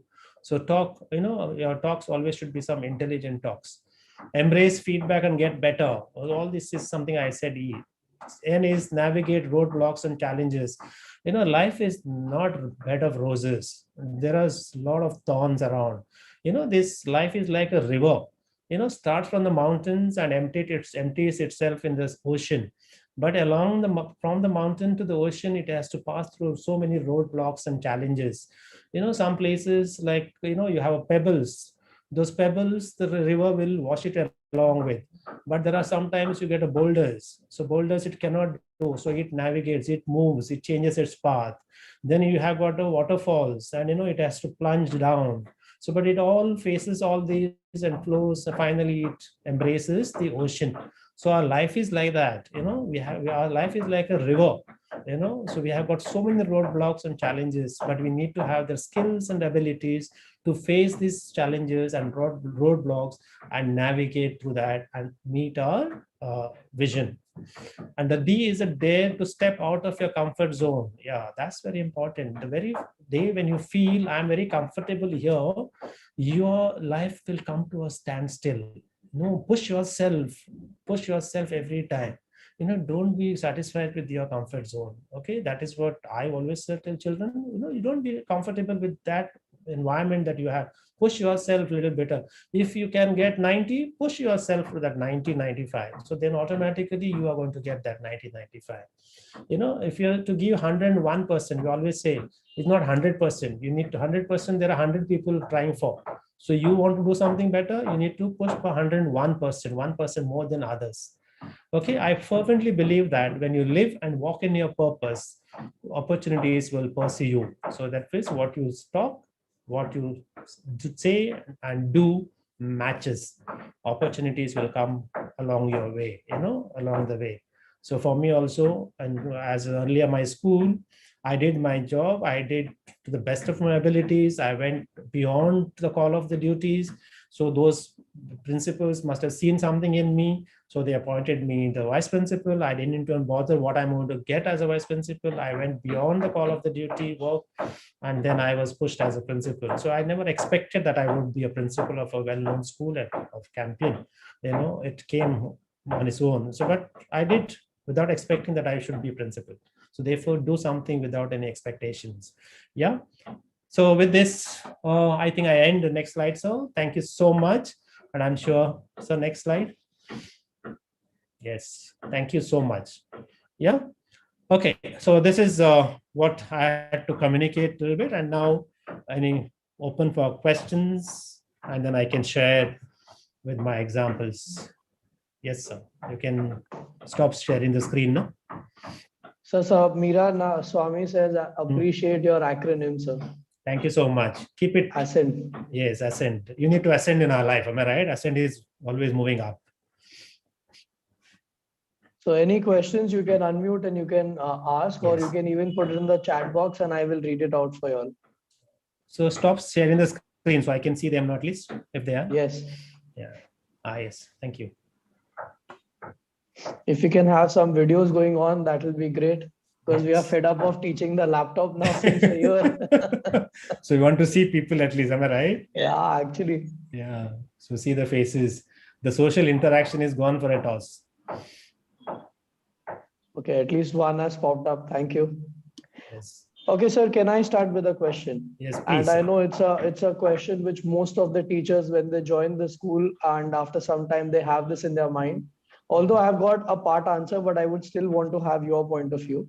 Yes, sir. Sir, is there an effort-reward relationship in school? Because the amount of qualities and the efforts that a teacher has to develop, and obviously they do and they deliver, but is there the reward at the same time for the same?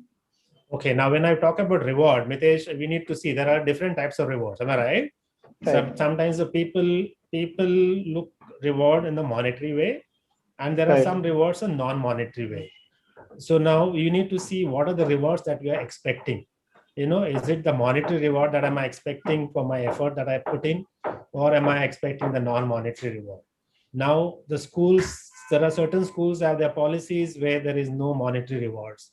But however, there are certain schools will have a non-monetary reward of appreciation, rewards into sending a teacher for some additional courses, or making a teacher in charge of something, all these other things come in. But as such, for me, reward means monetary wise, it should be the last one. Yeah, there's whatever the effect that you put in, whatever the efforts that you put in, I think we need to put in those efforts thinking that it is going to benefit me as an individual. Okay, I am giving something back to the society, giving back to my students. That is what I feel. That's a reward, that when the child remembers you, when the child takes it along with that, whatever you have put in, and that's the greatest reward that I can see. Whenever we meet outside, let me tell you, when I meet the students that I taught in 1991, 92, suddenly they come hugging and touching my feet, and then say, sir, we can't forget the way you taught in the classroom, forget the way you played with us. For me, that itself is the greatest reward. That itself is the greatest reward for me, because I never work for monetary gains. It all depends upon my mindset.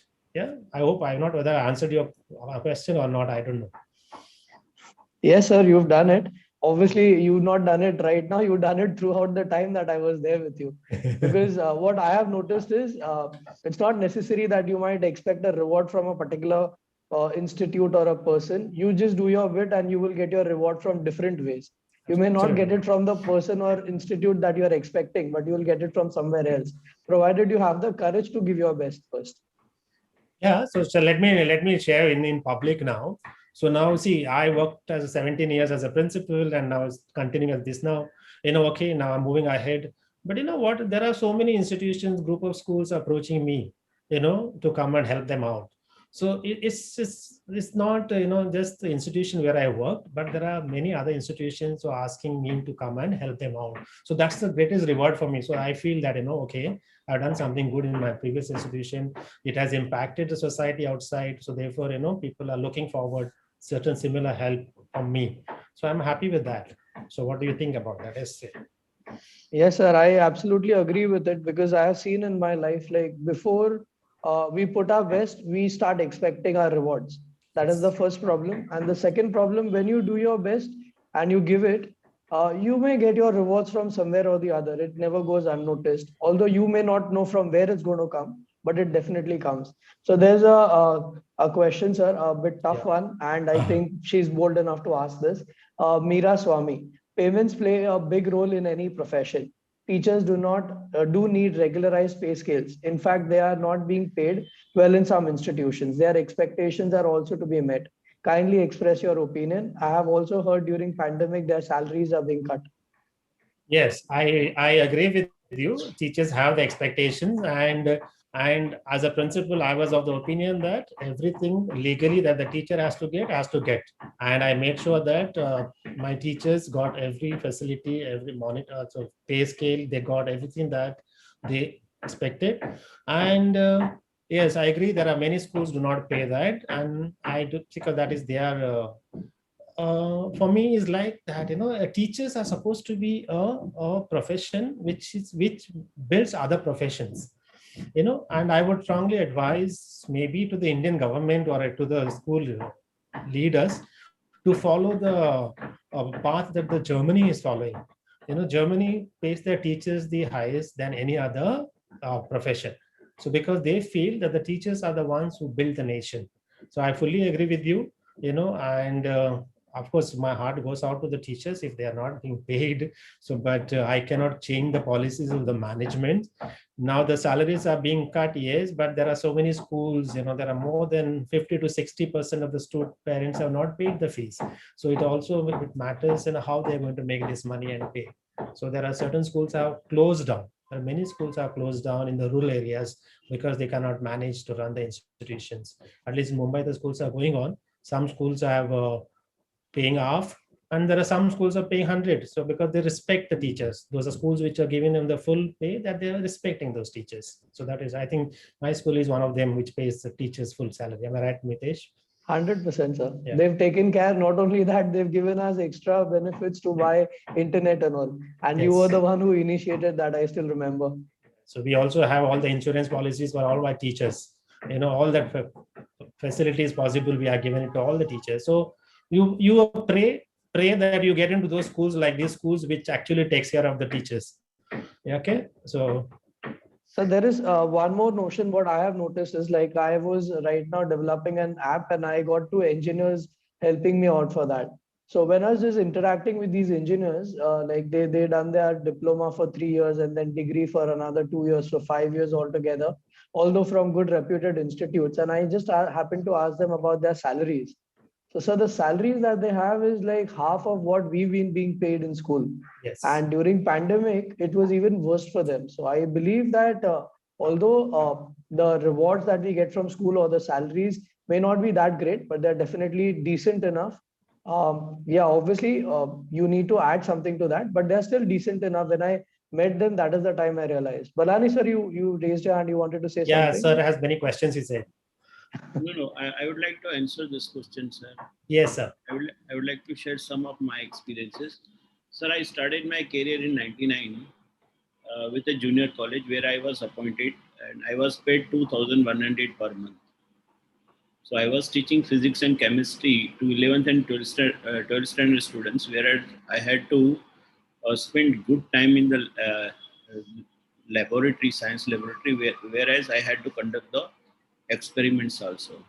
So what I would like to mention here, it was my choice. I agreed for that salary because I wanted to teach to the children. Simultaneously, I was doing business also. So this was my passion. So I never looked at the kind of amount that I used to get from that junior college. So it was my choice. And then the low salary. This was definitely a very low salary, but I had agreed to that. I was not given that many afterwards. So what I will suggest to all the upcoming teachers that, see, as far as salary is concerned, make the choice first and don't regret if it is less. If you have passion, then please do not mix it with your profession. Do not do injustice with the children. teach them the way you want, the way you want to see them. Likewise, after migrating from junior college to the Somaya College in 2002, I started receiving 5,000. Then later on, I went to Guru Nanak College, where I was paid 9,500. And then later on, 2004, I came to BTDC. So what I want to mean, what I want to say over here, because it is your choice. So before joining any organization, uh, if you're looking at the money, so see in the beginning and then make a choice whether are you ready to work with a very less salary or whatever is there. It is your choice, but do not regret in front of the children, in front of the parents, that हमको पैसा नहीं मिलता है, salary नहीं देती है management, क्या पढ़ाएंगे आपको. That should not be the case. That should not be the attitude of the teachers towards the children. You give to your children the way you would like to give to your own children. That should be the attitude of the teachers. We should not mix remuneration with the quality of, we can say, teaching. These are two separate things. I believe that this is what I understand. This is what I want to say. Yes, sir. I fully agree with you. That is what it is. As the beginning, what we said, don't do work with expecting something, out of passion you need to do. Teaching profession is a passion. Am I right? It is not a job. It's not, it's a passion. So you have chosen this to be a teacher because you like it. It is not out of compulsion. So therefore, since you have chosen it to be a teacher, you need to accept all the rules and regulations, all the hardships comes along with it. So that is what I said. You need to navigate all the roadblocks and challenges that come with this. And once you get into a school, you have accepted the rules and regulations of that institution. And then you should be a role model. You should be an ambassador of the institution. You always need to speak well of an institution, irrespective of what it is. So the day when you start talking ill about an institution, then you need to move out of that institution, because that doesn't belong to you. As Sir said very clearly, it's your passion. It is your, your choice. You need to move ahead with that. Okay. Salary should not be. Yeah. Can we say this way that nowadays we expect that whatever the effort and the rewards are only monetary. We don't look at the other side. Like rewards can be in different ways. The other side of the reward is completely neglected. Can we say it that way? This is because nowadays, people look at how much will I get. That is what it is. I should let me share as a principal. I'm sure Sir Balani also will understand. So when we take interviews, those days earlier, the principals and the selection committee is to ask questions. So nowadays, the teachers who come for interview, they ask questions. The first question is what is the working hours? Okay, how many days we are working in a week, and what is the salary I will get? It is the other way around. So therefore, the mindset of the educationists have changed. That's a little worrying factor. There are a lot of other rewards, non-monetary rewards that come along with being a teacher, and that is what I have enjoyed being like that. Yes, Sir Balani has raised a hand. Yeah. Sir, should I add to that? Sir, my reward, other than the monetary compensation, will be giving a society students like Mitesh. This is the only award I want to have. And I believe that every student is enrolled at Bombay Teachers Training College. My only one purpose is that I want to give the best of the best product to the society. That is the only reward I have got it. That's this is my lifetime dream. No other award is required for a teacher. This is what is my personal belief. Absolutely, sir. When our children do well in the society, we take great pride. And those students, when they go up on any stages for receiving the award, sometimes when you meet, they will specify that one teacher who has made an impact in that child. That is what, that is the greatest reward. That's what I said. When I meet the children whom I taught in the 80s, early 80s or late 80s, I feel so happy. Okay, I have touched these people's lives. And that's the greatest reward. Now, as you said, you have your living example here, Dr. Mitesh. Is a great example for you. I fully agree with you. Sir, I can say that I am a lucky starfish to be thrown by two teachers. back into the sea. Paul Machado sir and Bhagwan Balani sir. Both of you have thrown me at the right time back into the sea, and because of which I am right now here. So taking up the next set of questions, moving on to the next segment. Very often, this is by Preeti. She says, very often students are not very comfortable to open up with new teachers, especially during online classes. So are there any strategies we can use in such cases? I think Nitesh, you should be in a better position to answer that question because you take the classes. Sir, honestly speaking, the best way is you start with whatever you know, and then once you finish a class, ask the children. And the feedback that they give, start implementing that on daily basis. Automatically, in a month or so, you will have your strategy there in your hand. That's the best way because children know exactly what they want. We think from our own point of view, but children know what they want. And if you can deliver that, obviously you will become the best teacher and children will start loving you. So that was one of the strategies I used right in the beginning of the pandemic. I started with one of the strategies which I knew. Then children taught me how to do better, and automatically things work. So I think children are the best teachers. So that is why we need to be open-minded.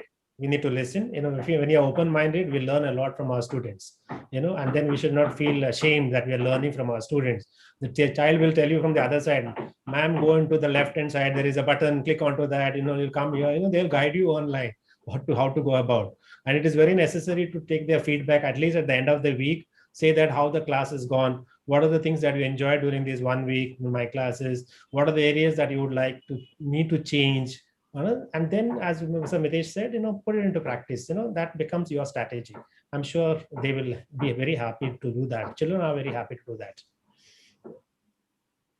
So there are a few more comments by Ananya Priya. Exactly, sir. Money should not be the only satisfaction.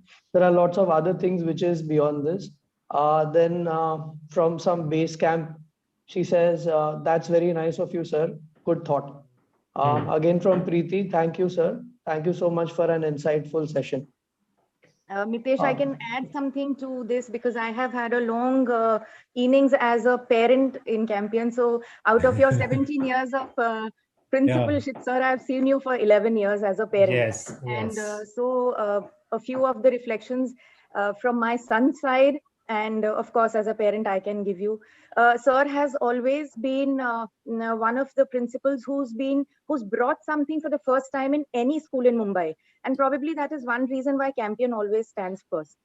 For example, it was in class 1 when my son was, this is 10 years ago, now 11 years ago, sir, that you introduced an app, MindSpark.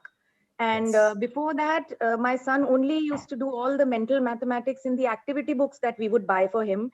But then this one initiative was so good. Right from that age, 6 years, a child is working for something, achieving something on the internet. And, imagine 10 years ago, who would have even thought of this? So somebody developed a program and you were kind enough to have it for your students. It was initially made compulsory and they used to really enjoy. And that is actually commitment, sir. That is like a vision. That is commitment that probably I say that you followed. Another thing, a very personal example, Naitik was not very fond of eating. But then that was the time when canteen was introduced. So I just didn't pack a lunch for him. I said, you go and you have anything, whatever is available over there in school. He picked up the habit of eating. So that's the kind of responsibility that he has now on himself, that he has to feed himself. Otherwise we as parents generally stuff their tiffins and bags with things that, okay, you have this and have that. But then your initiation probably made him a responsible person. Another thing is that little book that you had introduced in the middle school when he was a book of reflections. So every day in the last period, around 5 minutes, Mitesh, I don't know whether you know this or not. This was like many years ago. But then they were asked to write their reflections each day on whatever they feel happy about, whatever they did their best in, whatever comes to their mind. So they used to jot down all their reflections. And probably that was one habit that they cultivated. Even now, he doesn't jot now, but he has that habit of rewinding things, understanding what is good in life, what is not so good. So critical thinking and reflections on whatever you are doing and whatever you are seeing around you. These are actually habits, sir. These small little things introduced at school really inculcate in our students. And I'm thankful that you were the first one to take lead on all these things. Thank you. Really. Those reflection thing is still on, I'm sure. I don't know now, but at least till I left, I made sure that at least they carried on in the last period, at least for the middle school and the lower classes.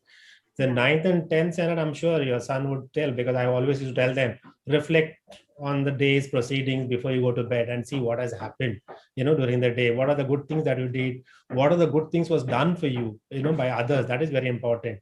And then what are the things that you did not do well for others, and think about it, reflect on it. And these are very important for a teacher.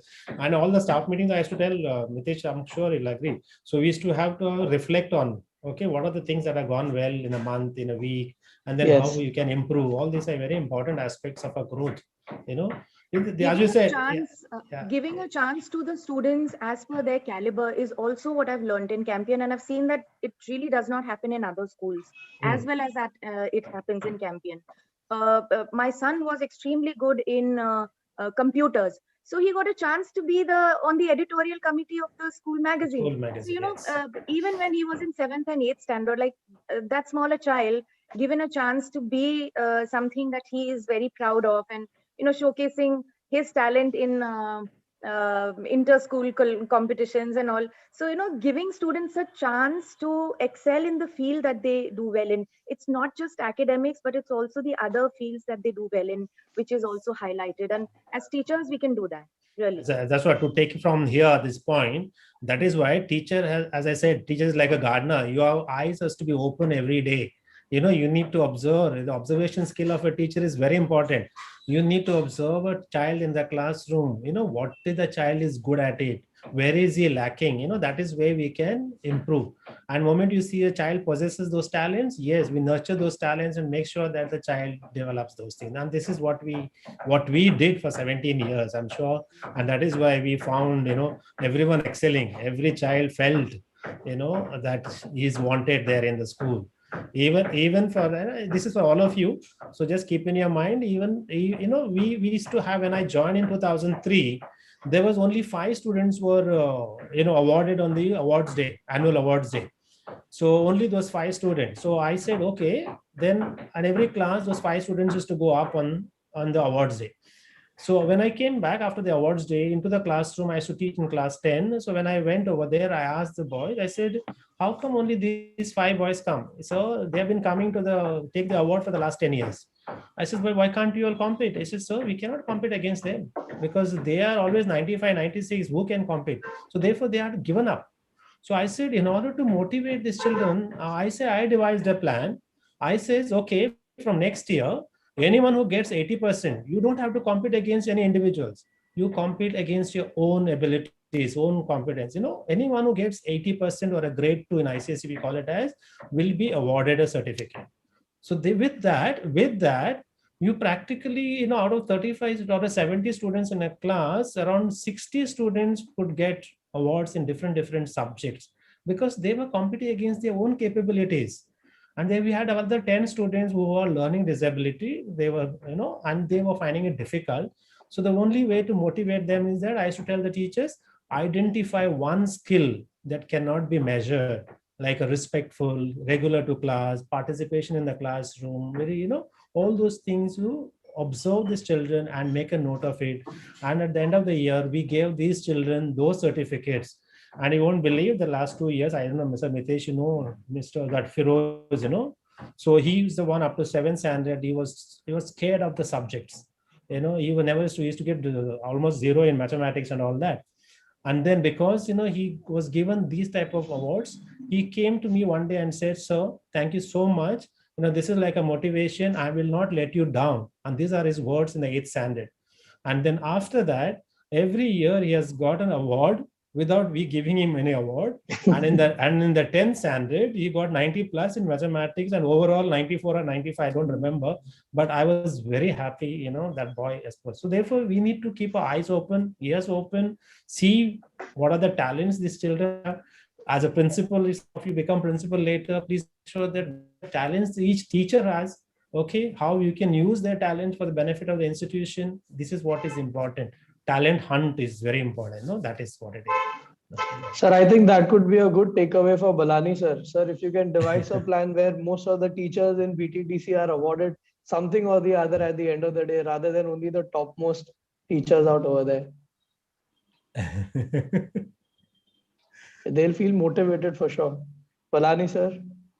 Uh, So sponsor us, I'll get, don't worry. Difficult for me to say from my end. Yes. But one thing I can definitely say that the kind of relationship that we have built up over 15 to 18 years is amazing. And every moment, every day I spend with either with my colleagues, with my students, are golden moments of my life. And even since last 10:30 am onwards, we have been sitting together, and how these 2 hours I spent, I never realized this. And I have switched off my phone also. So I believe that these are golden moments of our life. And as a teacher, what I believe that now look at the other professions, scientists working in ISRO. What is his goal? To launch the rockets or a satellite successfully. But look at the teacher. A teacher, the teacher prepares the students for different, we can say, fields, and based on the attitude that is being developed during their school education, determines whether that person will benefit to the society at the larger end or not. So the development of right attitude, I think launching right people in the society is our responsibility, and I believe that we are social engineers. The more committed, more productive, effective citizens we will prepare, we will be able to create a better society. So I believe that the colleagues I have got, we call it as a BTTC family, BTTC Parivar. We stay together, we learn together, we believe in collaborative working, we believe in, we can say, team building. And we also try our level best to build the teams in different areas based on the different competencies of the students. So we have got so many focus groups, groups like social media, we have groups like mentors, we have group like school leaders, we have got so many groups who do different things, and we stay together, learn together. I think this is the philosophy that we have been following, and I believe that during last 10 months we have glued together, we have stayed together and learned digitally, and we will continue learning this. Sir, thank you very much for being with us, supporting with your unconditional support, with your experience, with your expertise, and the kind of humbleness that you show in all of your actions. I'm really appreciate you and the Mitesh for connecting us to you. And I do remember that when we used to come to you to seek the permission for sports, at the to organize the annual sports day on the back garden. You were the one who motivated us to. You used to allot us the ground, and we used to conduct the sports in a great way, and we are still enjoying. Sir, you told me that I shall ask you a question. Sir, I have Yes. 2 goals. Now, Yeah. you had to guide me how we can achieve these 2 goals. Now, most of the girls enrolled at Bombay Teachers, most of the students enrolled at Bombay Teachers Training College are girls. Now, as far as physical education is concerned, fitness is concerned, we don't do much for these girls. So, and my goal is that at least every student enrolled at Bombay Teachers Training College shall spend at least 2 hours, minimum 2 hours in a week. In a week, I am saying in a week. At 2 hours in a week, and then spend in playing outdoor games. So this is the Yeah. goal, because I want to see that all the girls are physically fit. So see, many of them, they must be physically fit, from their own, we can say, routine habits and all those things. But I want to make this as institutional process. So how I can do this? One thing. Another thing is that there is one more area where we are lagging.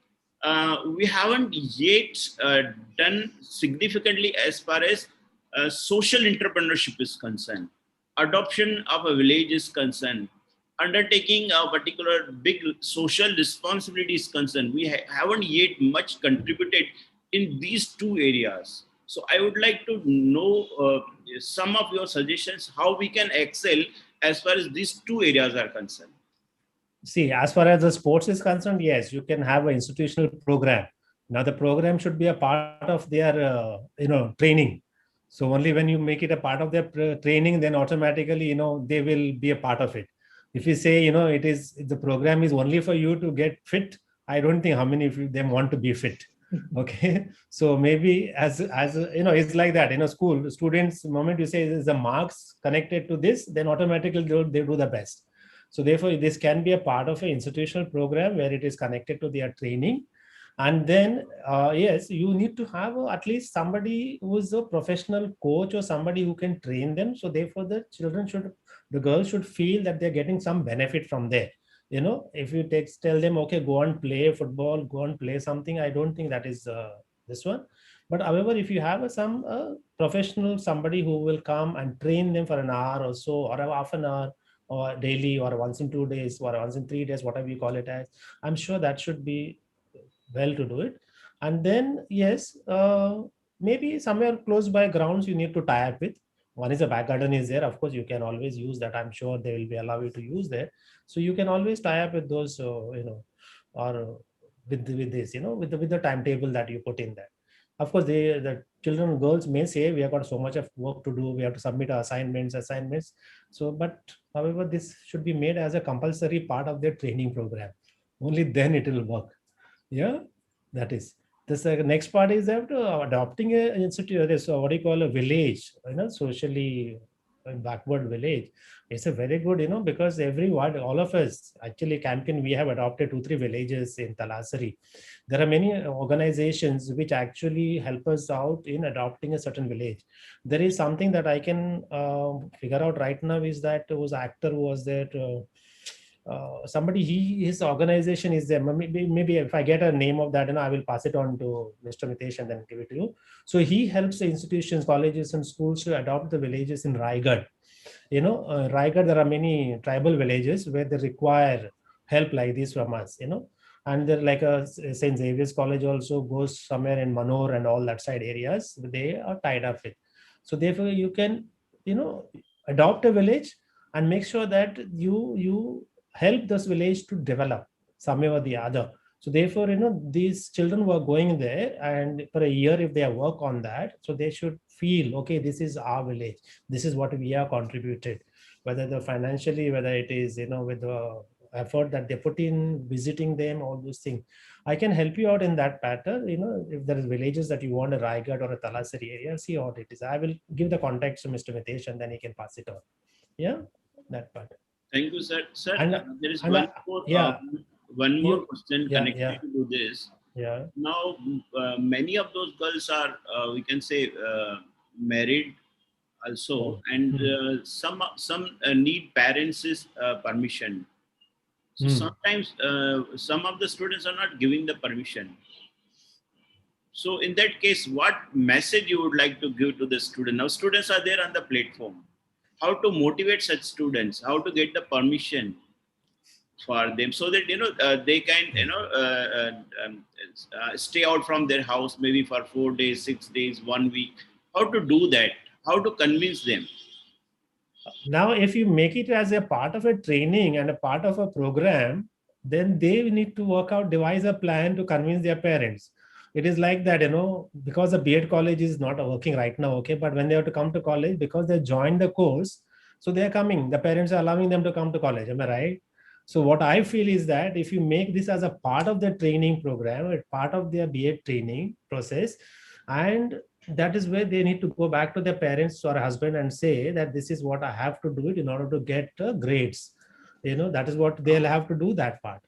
And also they need to, as candidates, they need to convince their husbands and their fathers and mother-in-law, father-in-law. So that what they're doing is for their own good. They're not going, maybe a specific timetable can be given it to them, saying that this is the time, because they're a little worried about where they'll go. Thank you, sir. Thank you. Sir, I can also add a bit over here. Yeah. So it's not like obviously going there, helping them is one part. Balani sir, the other thing also, now that we've got this online tool with us, you can also teach those students throughout the year through online pattern.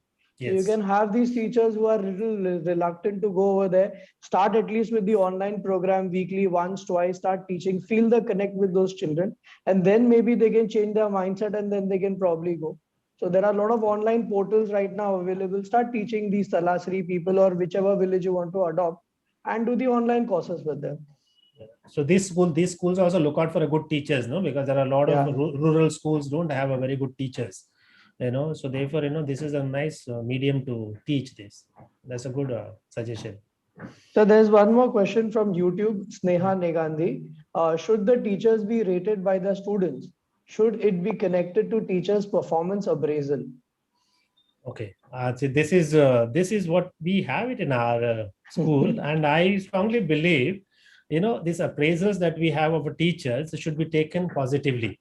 It should not be taken as negative. So you look at the results of it, okay, and see where you stand as a teacher.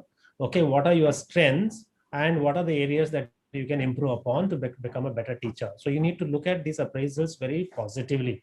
Don't look at as if someone is watching you, someone is trying to sit with a stick to whack you because you're not doing well. Because let me share here. Also, when we introduced this, one of those teachers appraisal, Sir Mitesh was there in that, when you appraise, we had this appraisal.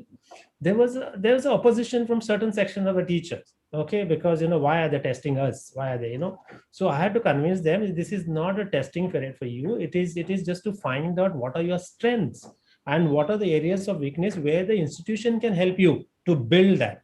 So when I said this, when I made them understand about it, of course everybody was okay with that.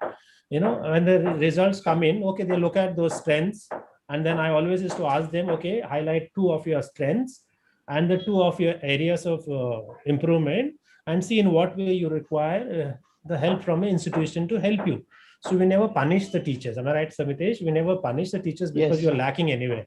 We wanted to help, So therefore, this analysis is also a very important aspect because the 360 degrees. Teachers are give your peer appraisal is there, your supervisors, principals, students, parents, everybody gives you to one person different opinions, and that is all collated and one decision is arrived at. It gives you very wider aspects of an individual. Sometimes the teachers themselves wonder they were not aware of those strengths that they had, because we keep on teaching in the class without realizing what is our strengths. Sometimes somebody mentioned over there, sometimes for us it's very important to have a SWOT analysis to be done individually for us ourselves. So I strongly advise that appraisal of a teacher is very good for the progress of you as an individual, as also as an institution. Don't take it negatively, take it positively, always by improvement. Yeah, like sir, just to add to that, at campaign, every year we didn't have a set pattern. Every year something used to change. Like either the semester pattern used to change or the way you used to test used to change. So initially all the teachers, like including me also, we used to crib a bit. But later on, we used to realize that there is something good which is happening and we are experimenting every time to implement something new, which is what Machado sir was never scared of. But obviously, as a teacher, initially, most of us see, I am at a particular junction where I am understanding what teachers can feel because I am a teacher myself. So I know what these teachers have their mindset as. So initially, we always have that negative mindset, we crib a bit. But when we move along with that particular system that has been thrown onto us, we definitely find something good out of it if we have patience and if we want to go with it. So initially, yeah, it's difficult, but later on, it definitely will help all of us. Yeah, that is why one skill I told you right in the beginning, adaptability. Very important. You need to learn to adapt to the given situations, given environments. There are different principles, will have a different way of functioning. Even one principle, as you mentioned, maybe a different way of functioning from year to year, experimenting. That tests your patience. And if you have an adaptability with you, you will make sure that you will move along with. A very important aspect. Yes. Yes, sir. So there is Tanvi K. She says, I would like to add my input with regards to what Balani sir asked. So Tanvi, are you there? Yeah, I just wanted to say that with regards to what Sir asked on fitness training program, as a student, I would suggest if you can ask students to, take up some initiative with respect to this fitness. As in, if students would like to start up with, say, exercises or Zumba or something of that sort within the college premises. Also, with regards to what village adoption was asked, I was an ex-student of KC College. So, as I was a part of or NSS. So there we as a volunteer we have adopted a village in Safale. So we used to take up start up some projects there and teach the kids in villages how to access computers and all those stuff. So I guess collaboration with some college or organization would be a great help if you want to adopt a village or start up with some other initiatives. Then we will do the needful. Yeah, sure, Thank you sir. for the suggestion. We will take it. Must, We will yeah. take it up. So you must make her as a coordinator for this. Then she can Yes, carry sir. on. Definitely. Yeah. It's good she's bold enough to put that point Yes. across. Yes. And there's someone Smita, she's saying one of my brother is donating books in villages where children are not getting books for reading. So sir, that gives an idea that all the teachers who are little reluctant, you can put them to such tasks to go Yes. to the villages, and the others who are willing to go, you can send them. So that is how you can have the entire collaborating team working on it.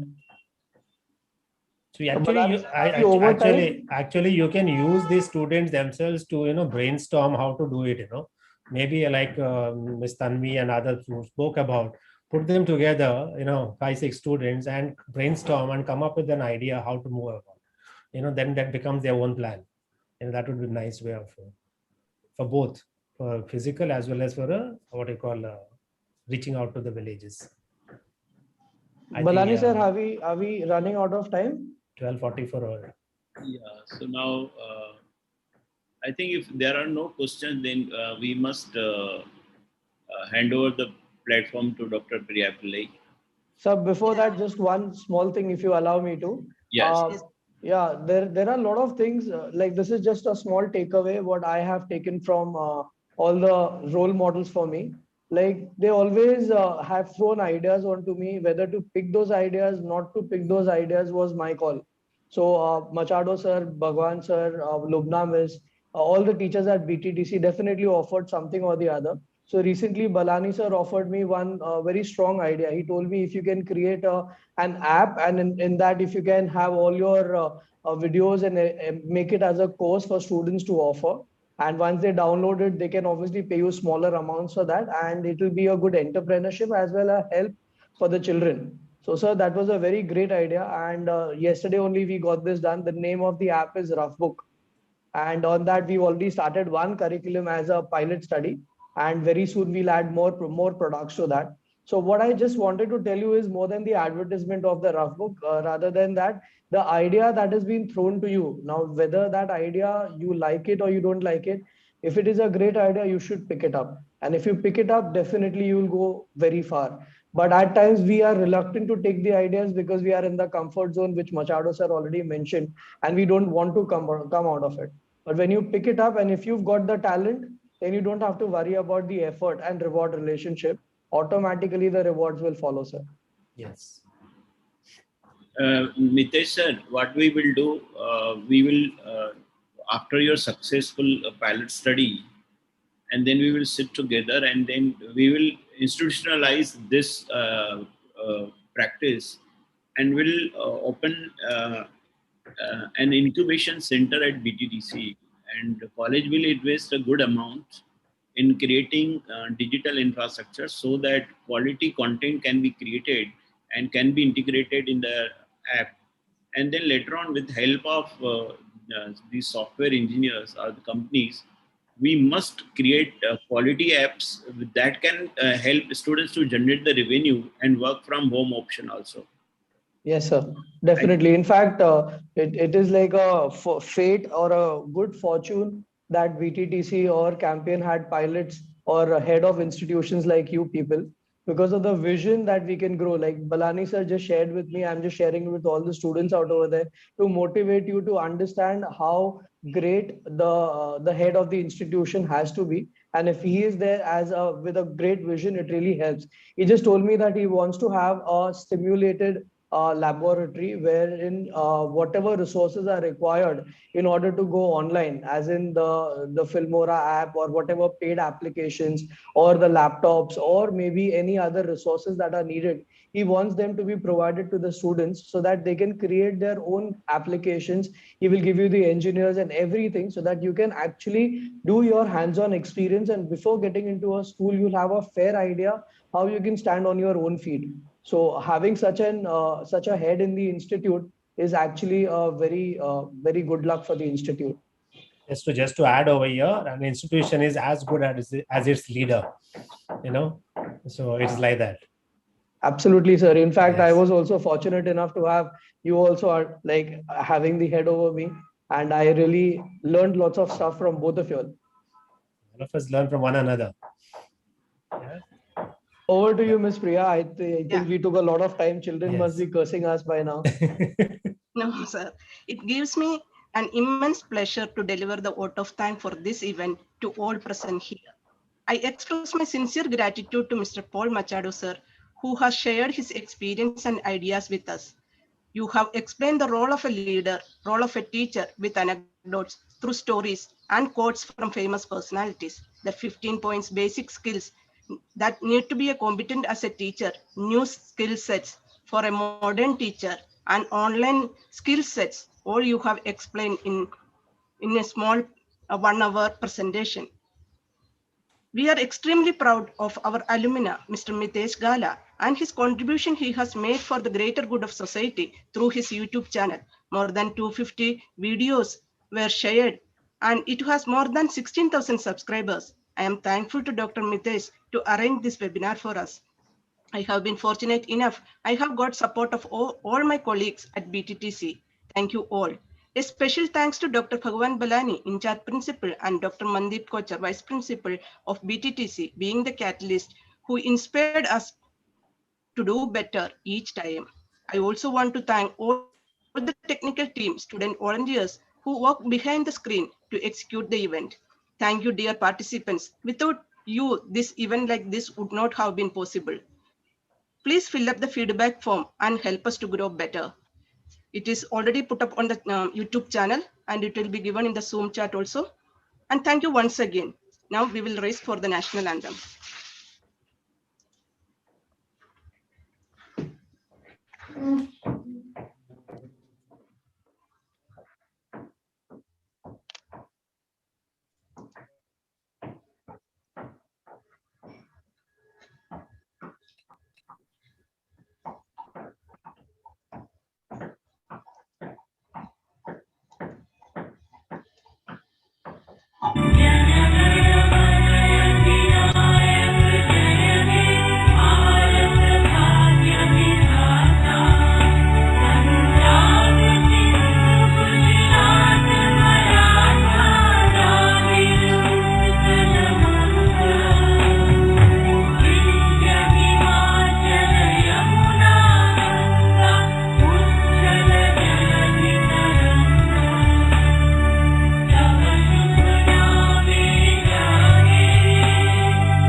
Thank you, sir.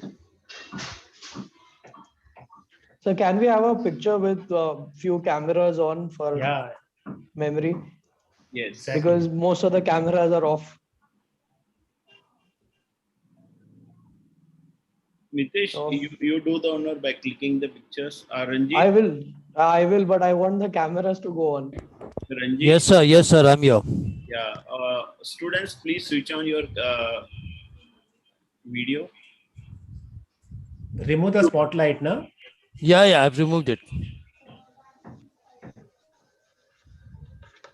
All your cameras on. Ranjit, you So- can stop the live YouTube. Yeah, I will do